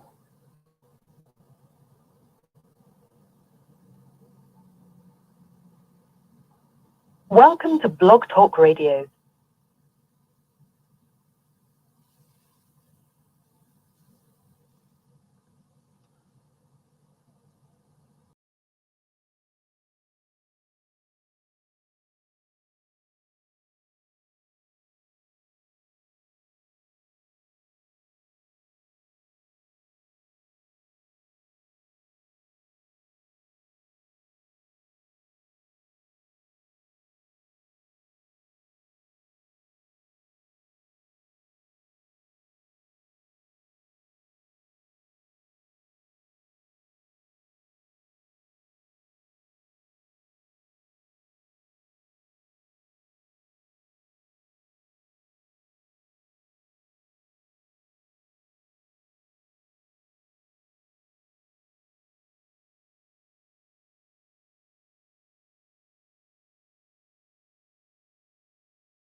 That grade.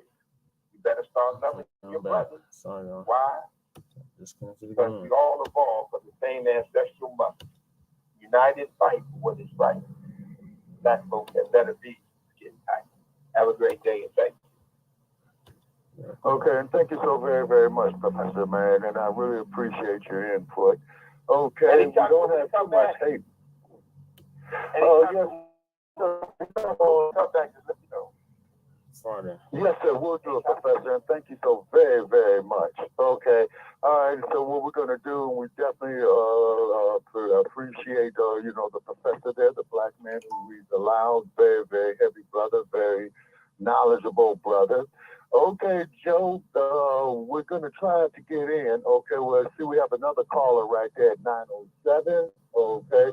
All right, it's Sister Akshita. Okay. No, Kevin Barnes. Okay. 20251. I don't know if that's Kevin Barnes or not, but you got your hand up. Please drop knowledge. Okay. Then we're going to go back to Akshita. And then we're going to go there to Brother Che. These men in our boards, and we do have a 907 number there. Last 3 is 091. When you want to talk and join us, please press 1. Be happy to have you on. Okay, Sister Akshita, and then we're going to Joe, and we're trying to get the 202 number there. The last 3521. I think I know who the okay, wait a minute. Kevin Barnes. Okay, is that there Imam? 202. Okay, 202. Okay, Sister Akshita.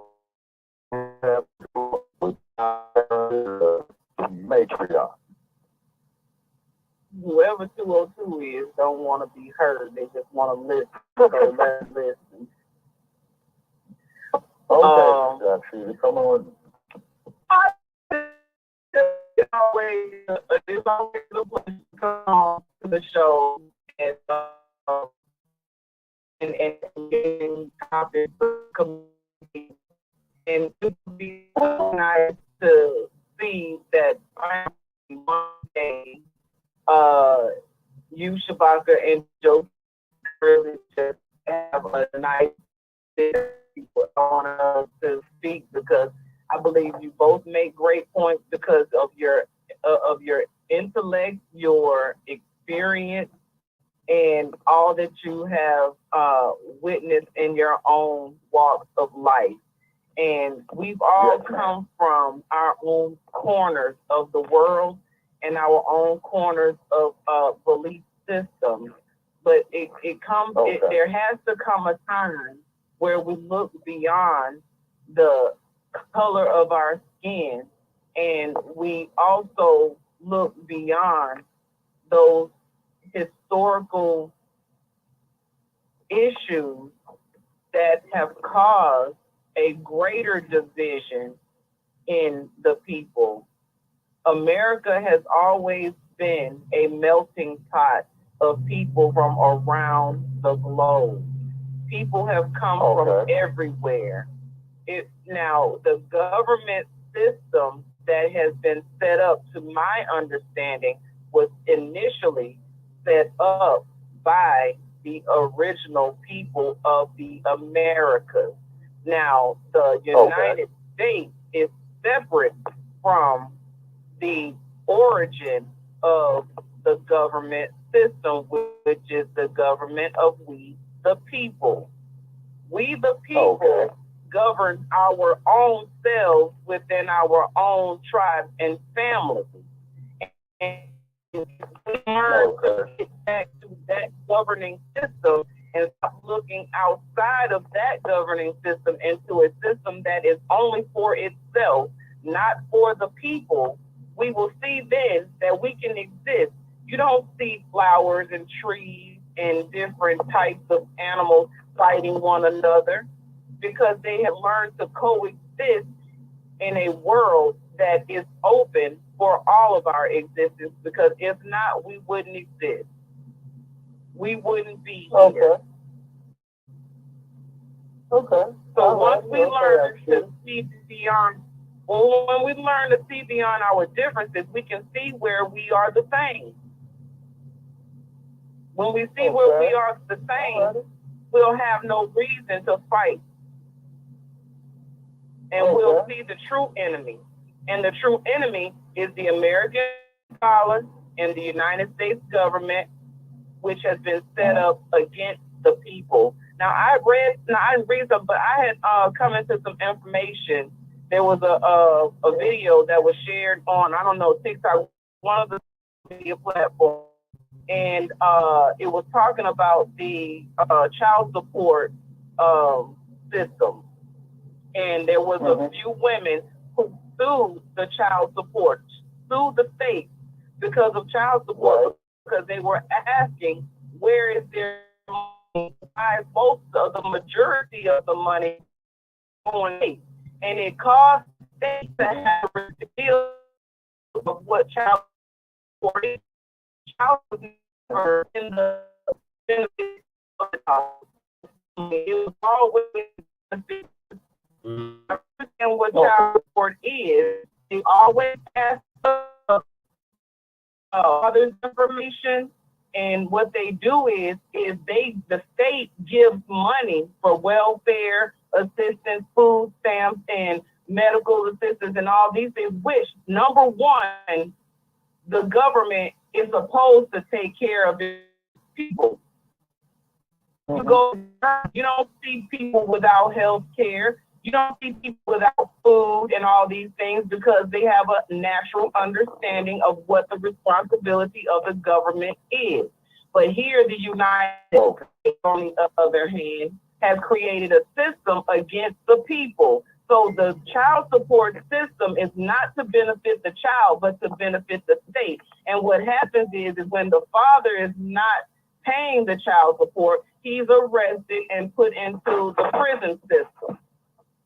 What can he do for the family in the prison system? So who are we mad at? Are we mad at, huh? Yeah, I said, no, Who you're are we right. mad And at? then also doing, and then in California too, Sister Akshita, just putting it out there, is that what the state of California would do when they do arrest a father like that, he cannot get no driver's licenses, he cannot get no trade licenses, all of his rights away. Exactly. He has no say so to stand up and do what it takes, what there is for a man to do to tend to his family. So then now that breaks down the family system even more.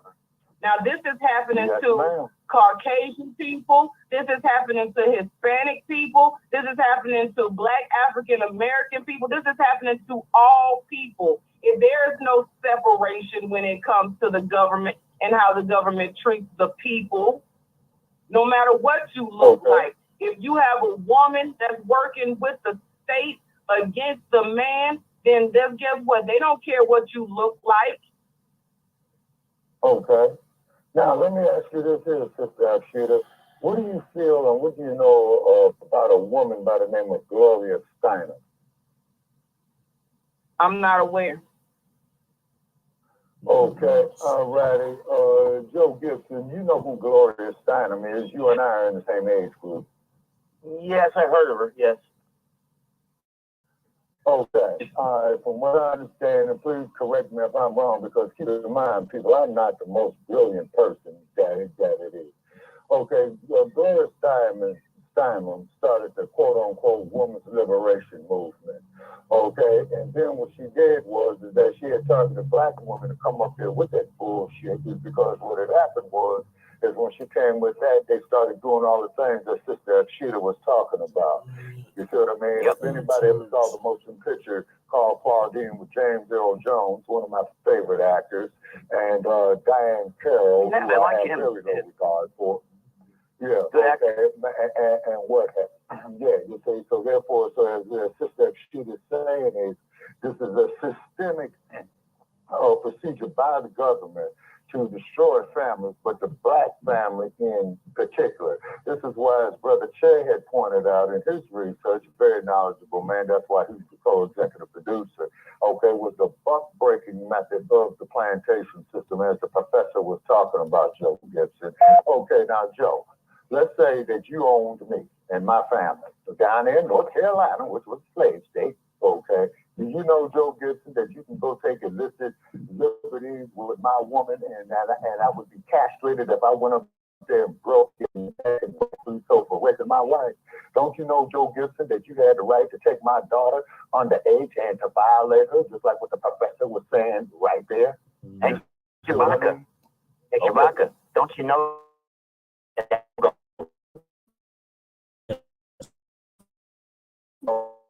stay within the parameters of what I am saying, man. I'm talking about, man, you know, Joe, I mean, you crafty. I give it to you. You crafty. And your moderator there who wants to set that match up there between me and Sarah books right here. So I'm going to have to do a whole lot of reading because my memory ain't what it used to be.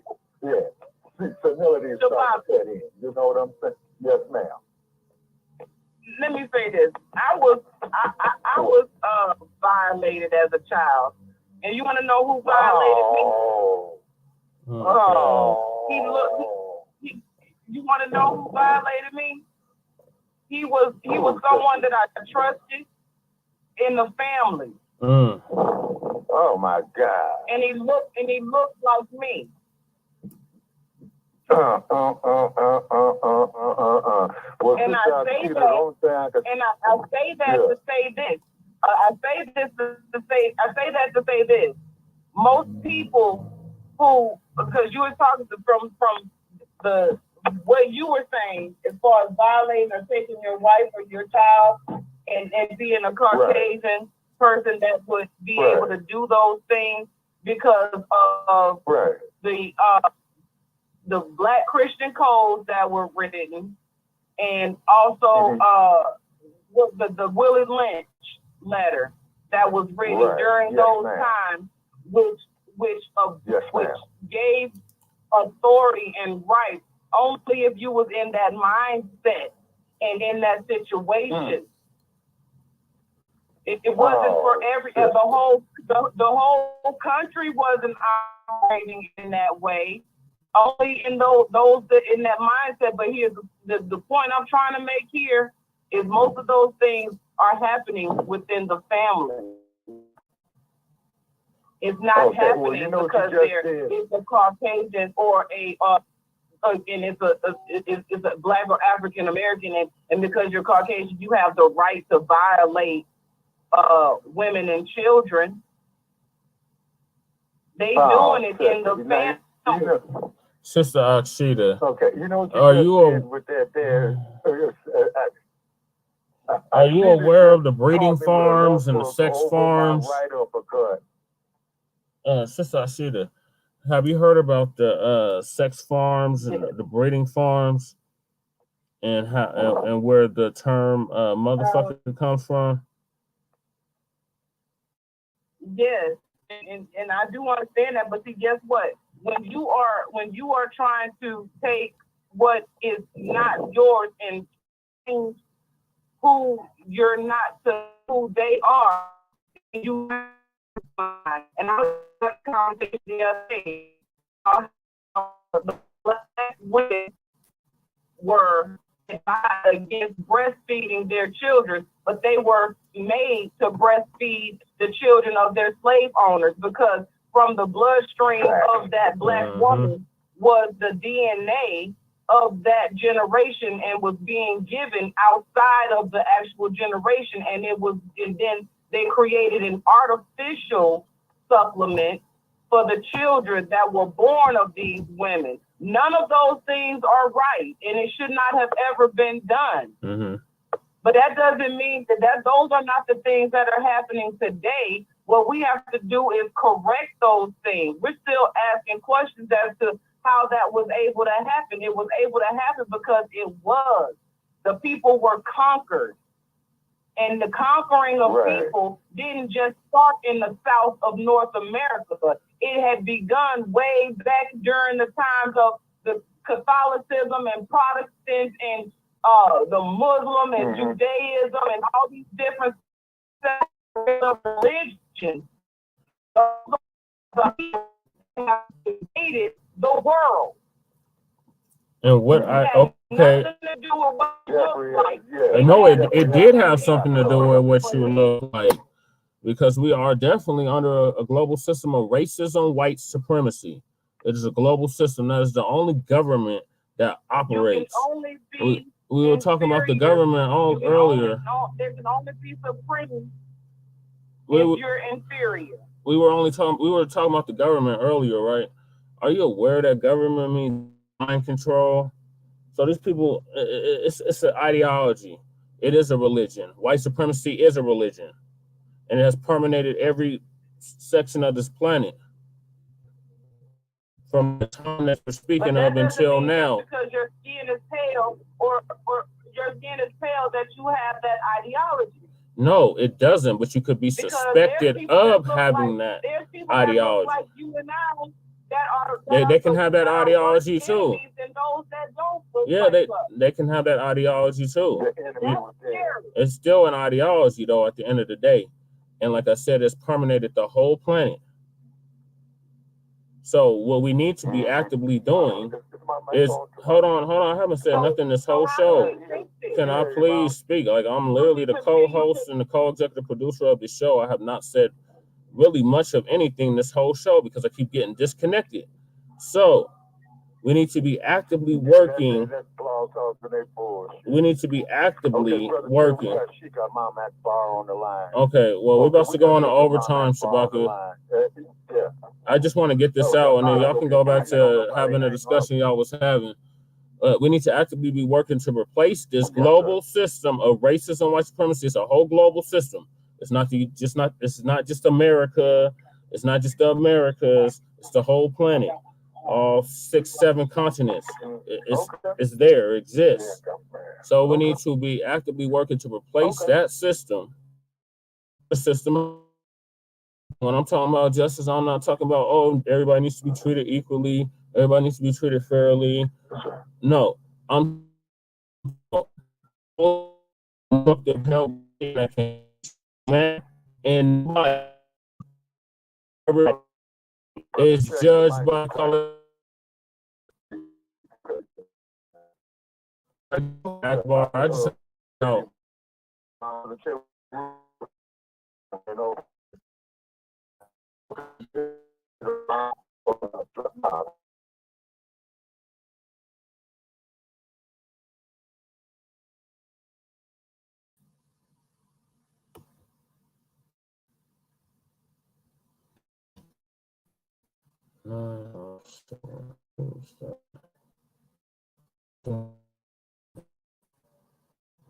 Yeah, thank you. Thank you.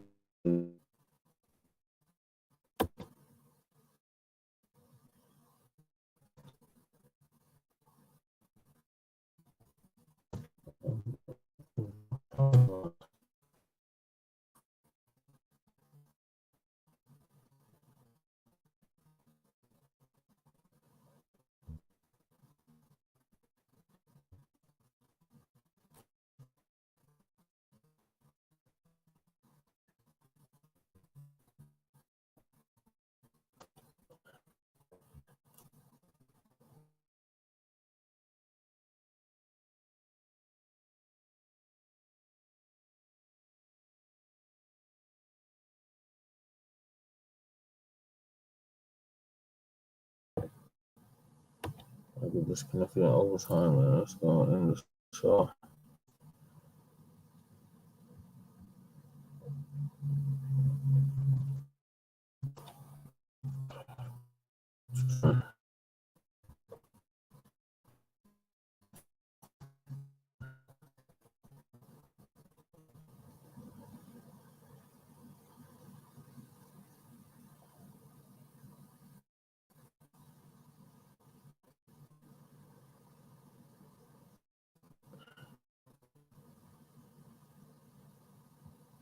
To start your show now, press 1.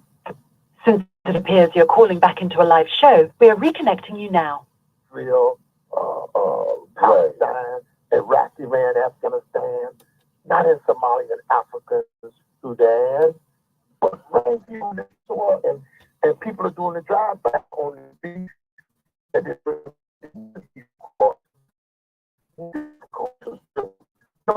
impossible to do an honest John deal with. But we would deal with it and great white hope, and he was honest deal. Knowing of honesty on the planet without sparing miles. Shabaka, where the Million Woman March to get that concept of called Black to our own awareness. Yes, today and tomorrow, the number that he is will not change his disease is not going to a single stripe on his backside. Keep doing it.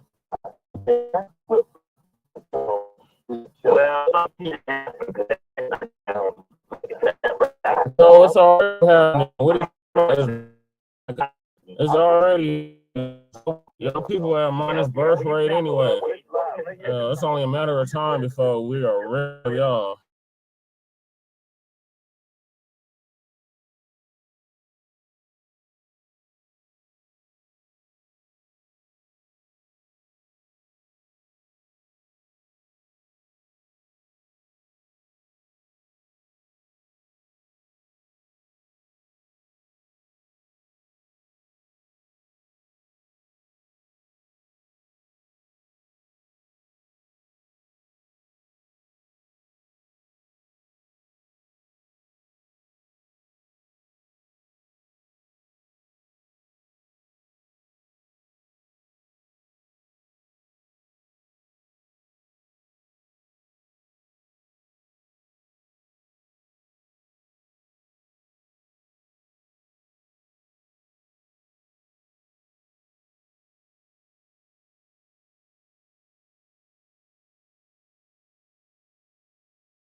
Pennsylvania for about 6 months, man, in solitude to focus on my opponent. Still going. Okay, all right. So I'm in overtime, so I'm about to end this live. If anybody wants to drop knowledge or got questions or crumb bum on Shabaka'S Blacc experience in hand, now is the time to do it. And Sister Akshita is just a very, very wise young woman for her age. And Sister Akshita, you know, she's almost like a daughter to me because I was old when she was born.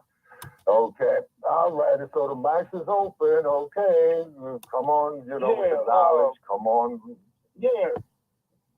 The previous brother who was speaking, he brought up Jeffrey Armhurst. That, for those that don't know, there's a college named after him over there in the East Coast. Y'all can look it up, Armhurst College. But this is one of the first, like, real documented cases of biological warfare, where they're giving out these blankets, knowing they're infected with smallpox in order to decimate the population. And then later on, we talk about them attacking the buffalo, with the idea being to starve the Native American, to help them push them into these reservations and take them off their, you know, very... Yes, sir. I've been through Wyoming. Yes, sir. That is a fact. Right.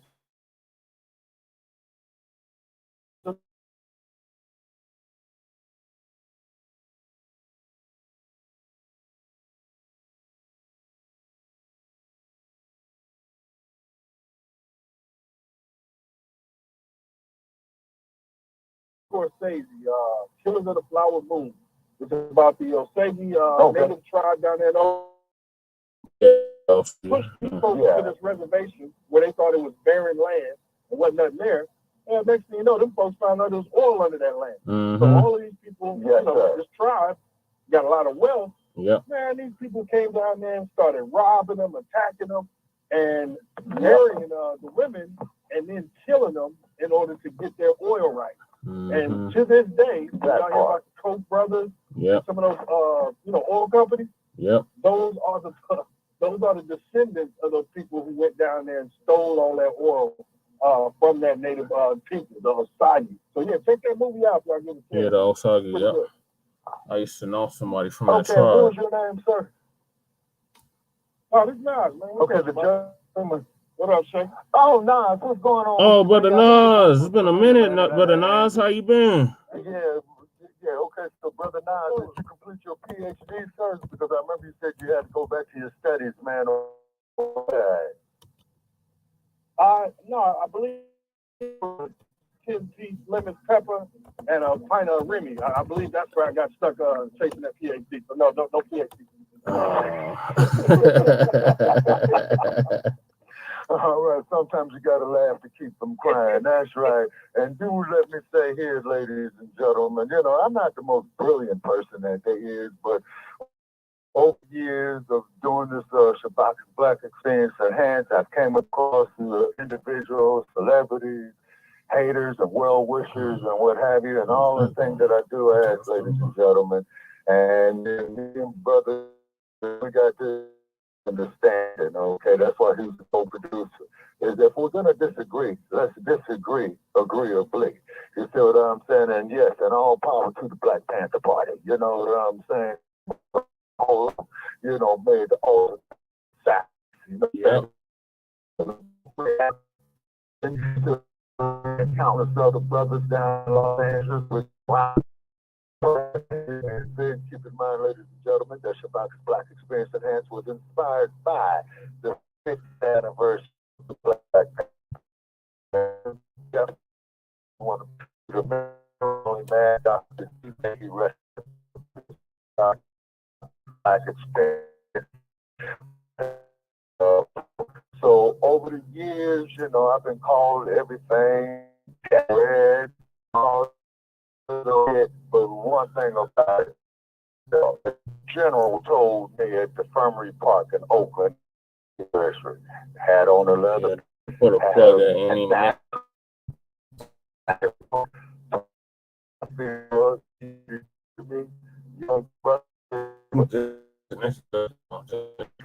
you gonna down your knee, turned around and walked away and shut me up? This is why we're doing this that we do with this platform, you know, and there's all kind of great knowledge, you know, to come across here. We've had celebrities on this platform. We've had PhDs. We've had former world boxing champions that come on here. We've had our haters, our hate mail, and what have you that we read and whatnot. Joe Gibson. Well, Joe Gibson is Joe Gibson. What can we say? And then, of course, my main nemesis on these platforms is I'm going up here going through all my books right here from Malcolm X to Napoleon Hill and what have you. The one and only Sarge, okay? Now, the dumb. As in human shit. Perfectly clear. His ass belongs sanctified, incompetent, but however, he represents racist white supremacy. And I think I might seeing her down the street from me right here and take a sit down.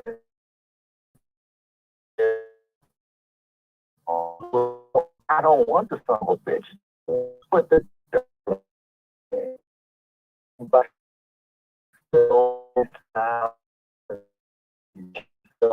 wearing diapers, stuff. Age limit on president. Stressful ass job. Oh, sister,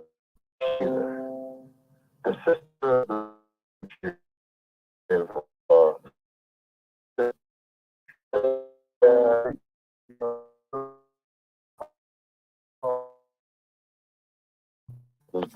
that you drop and that you possess years of your act. To quote the words of Miriam Makeba, down orally. But then we were not discovered until the white man came. And then the white man said, proof, you exist. It's because history is always written in the hands of the conqueror, which is ridiculous. You see what I'm saying?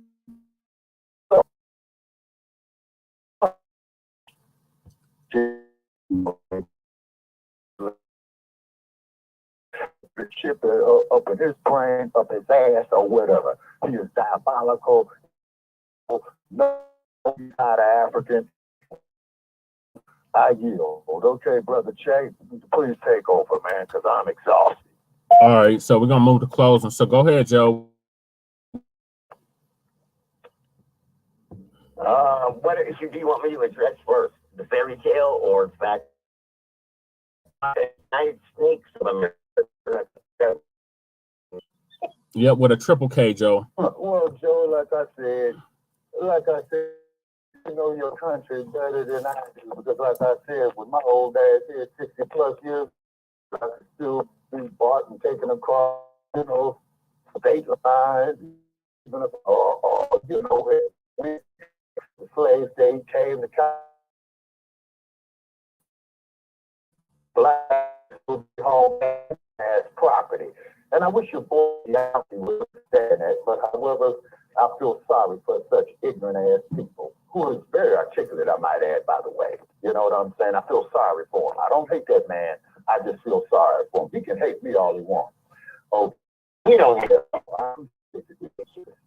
can tell if he did, if he didn't. Okay, Joe, but I just feel sorry for him. Okay?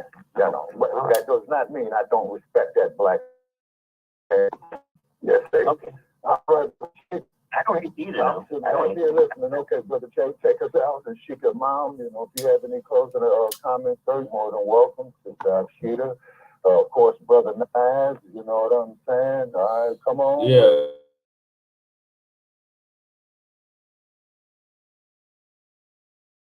Joe Gibson, you're closing. Okay. It's your phone. Oh, shit, the internet's acting up. Anyway, thanks for having me tonight. Appreciate it. And it's always good to learn from everybody. And awesome listening to Archivate again, my old friend. Good hearing your voice. Thanks for being on tonight. Everybody be safe out there, and hopefully we'll come to a better resolution next time.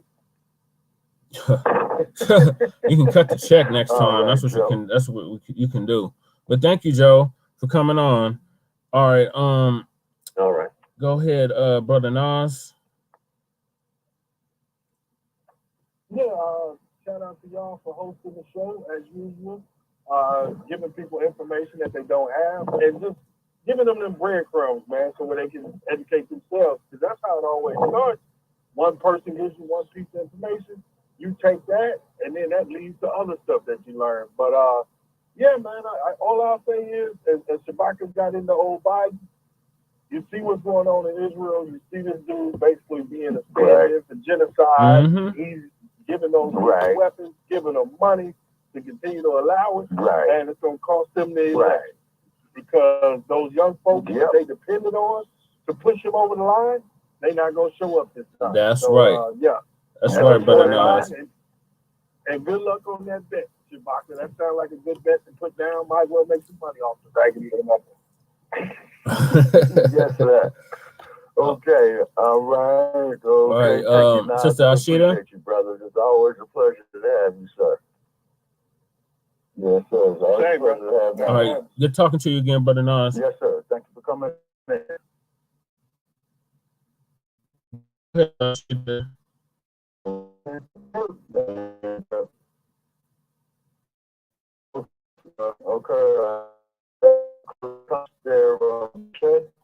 Sister Ashita, is she still with us? Ashita Veda, are you still with us, sister? Okay.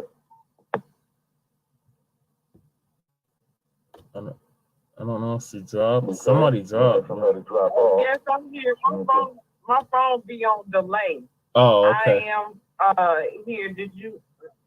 Well, I just want to say thank you for always coming on. I appreciate hearing all come on to speak, to be heard. I'm looking forward to the day when there's no more reason but to see out and come to a conclusion where unity is at the head of the table, when we're not looking at one another, but we're actually seeing the opposition ahead and standing together in unity against the opposition rather than one another. So that's what I'm looking forward to. And I'm continuing on in the memory of Mandela Khan Davis and the rise of the Ethiopian matriarch. I am the chosen daughter, as he was the chosen son, the only SUN of the matriarch. And we are always for the exigency of Class Action 567, revolution, are coming together as a community. And so that's where I'm at with it. I'm grateful to be here. I'm grateful, and I will continue to be back. And I love you all. We love you too, sister. Okay, sister. Okay, sister. All right. All right. Moving on down the line. And I thank you, Shabaka. I love you, Shabaka. Yes, ma'am. Okay, make an old man wish for younger days, young lady. Okay, y'all. All right, Sheik, what's your closing statement? Yeah, Sheik Imam Akbar. Sheik, are you still with us? Okay, ma'am, are you there?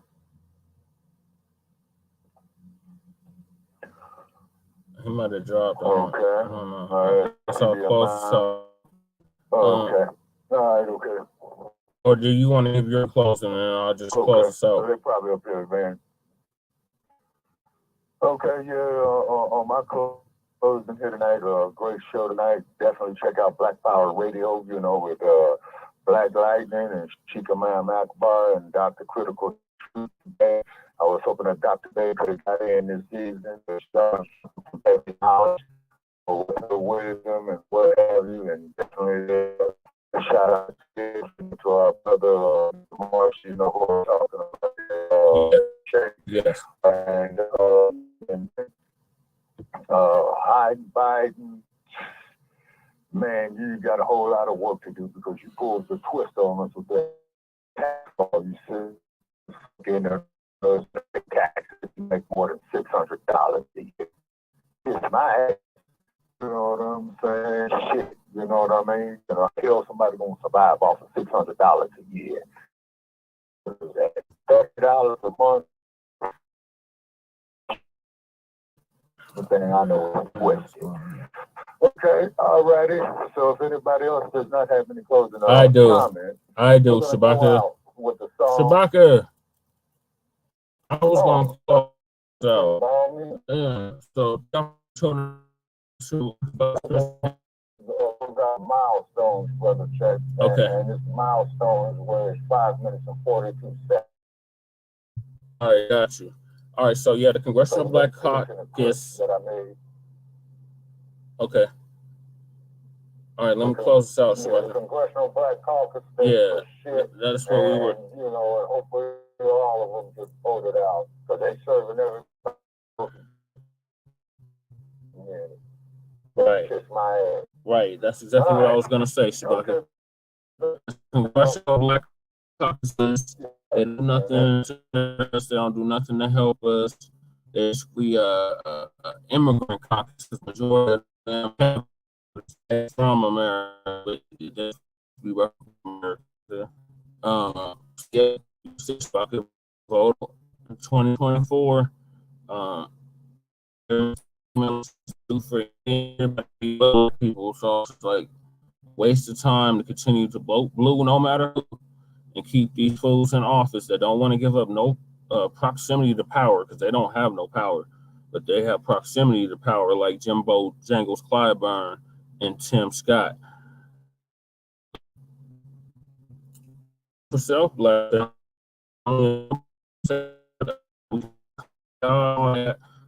debt is in full, $100 trillion for past atrocities against our continue to against our people in 2024. And if you ain't talking about the system of racism, what you ain't talking about nothing. You just babbling and replace the global system with a system of systems guarantees that nobody is mistreated by the color of their skin, and those that need the most constructive help get it in a constructive manner, and all non activity. Those areas are not in education, entertainment, labor, politics, sex, religion, and nutrition. 9-10 areas of human activity. That was from Dr. Frances Cress Welsing, rest in power to her, and to Bill.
All right, y'all. Thank y'all for tuning in to Shabaka'S Blacc Experience Enhanced.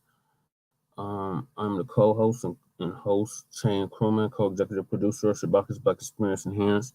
The Shabaka'S Blacc Experience Enhanced is a division of Front Line Blacc News, Front Line Campaign, along with the revolutionary agenda. Make sure y'all check us out for a brand new episode of Front Line Blacc News this Saturday at 10 p.m. Mountain Standard Time. Yeah, we're still on the air. Yeah, we're still on the air. They pulled the plug when I was finishing my closing statement, but I think y'all heard majority of it. So I was just telling people that there, brother.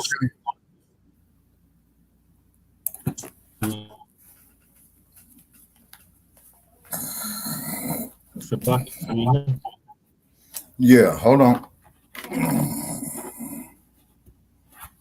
Okay, so thank you, DK, thank you, Twin, and whoever, Scorpy, and whoever else tapped in tonight.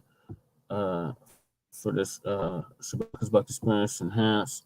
Make sure y'all check us out this Friday for Grand Rising with Shabaka and the Chase at 8 a.m. Pacific, 9 a.m. Mountain, 10 a.m. Central, and 11 a.m. in the East.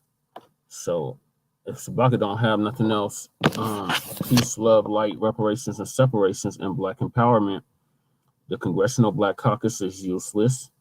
They're obsolete, and they don't do nothing specifically for us. Every other caucus does something specifically for their group, such as the Asian caucus, the Latino caucus or Hispanic caucus, the Jewish caucus. They all do something for their specific group.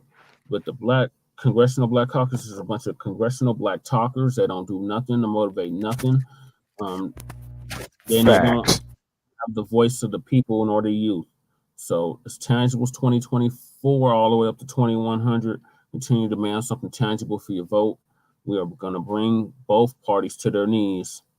And like I said, we need to actively work to replace this global system of racism and white supremacy, because that is the only government, that is the only ideology that permeates the whole planet. We need to do away with that and replace it with a system of justice, which guarantees that nobody is mistreated by the color of their skin, and those that need the most constructive help get it in a constructive manner. So I am Shane Kruma, co-executive producer and co-host of Shabaka'S Blacc Experience Enhanced. Make sure y'all check out Front Line Blacc News this Saturday. And Lady Che might be dropping the RBA tomorrow. So stay tuned for that. Okay, so definitely. Shabaka, go close us out, Shabaka, because I'm about to end the live stream. So okay, yes, sir. Okay, we thank everybody who participated here, on the Streamyard tonight. Also, too, we thank everybody who called into Shabaka'S Blacc Experience Enhanced. We love our haters, you know what I'm saying? We didn't get too much hate mail tonight, probably because they can't deal with this truth, you know what I'm saying? But however, let haters hate, we'll just be great. And that's my closing statement there, Brother Che. All right, well, peace, love, light, reparations, and separations, and Black empowerment. We're out from the Mile High Income in Sin City. See y'all Friday. Peace. Yes, sir. Always. Mm-hmm.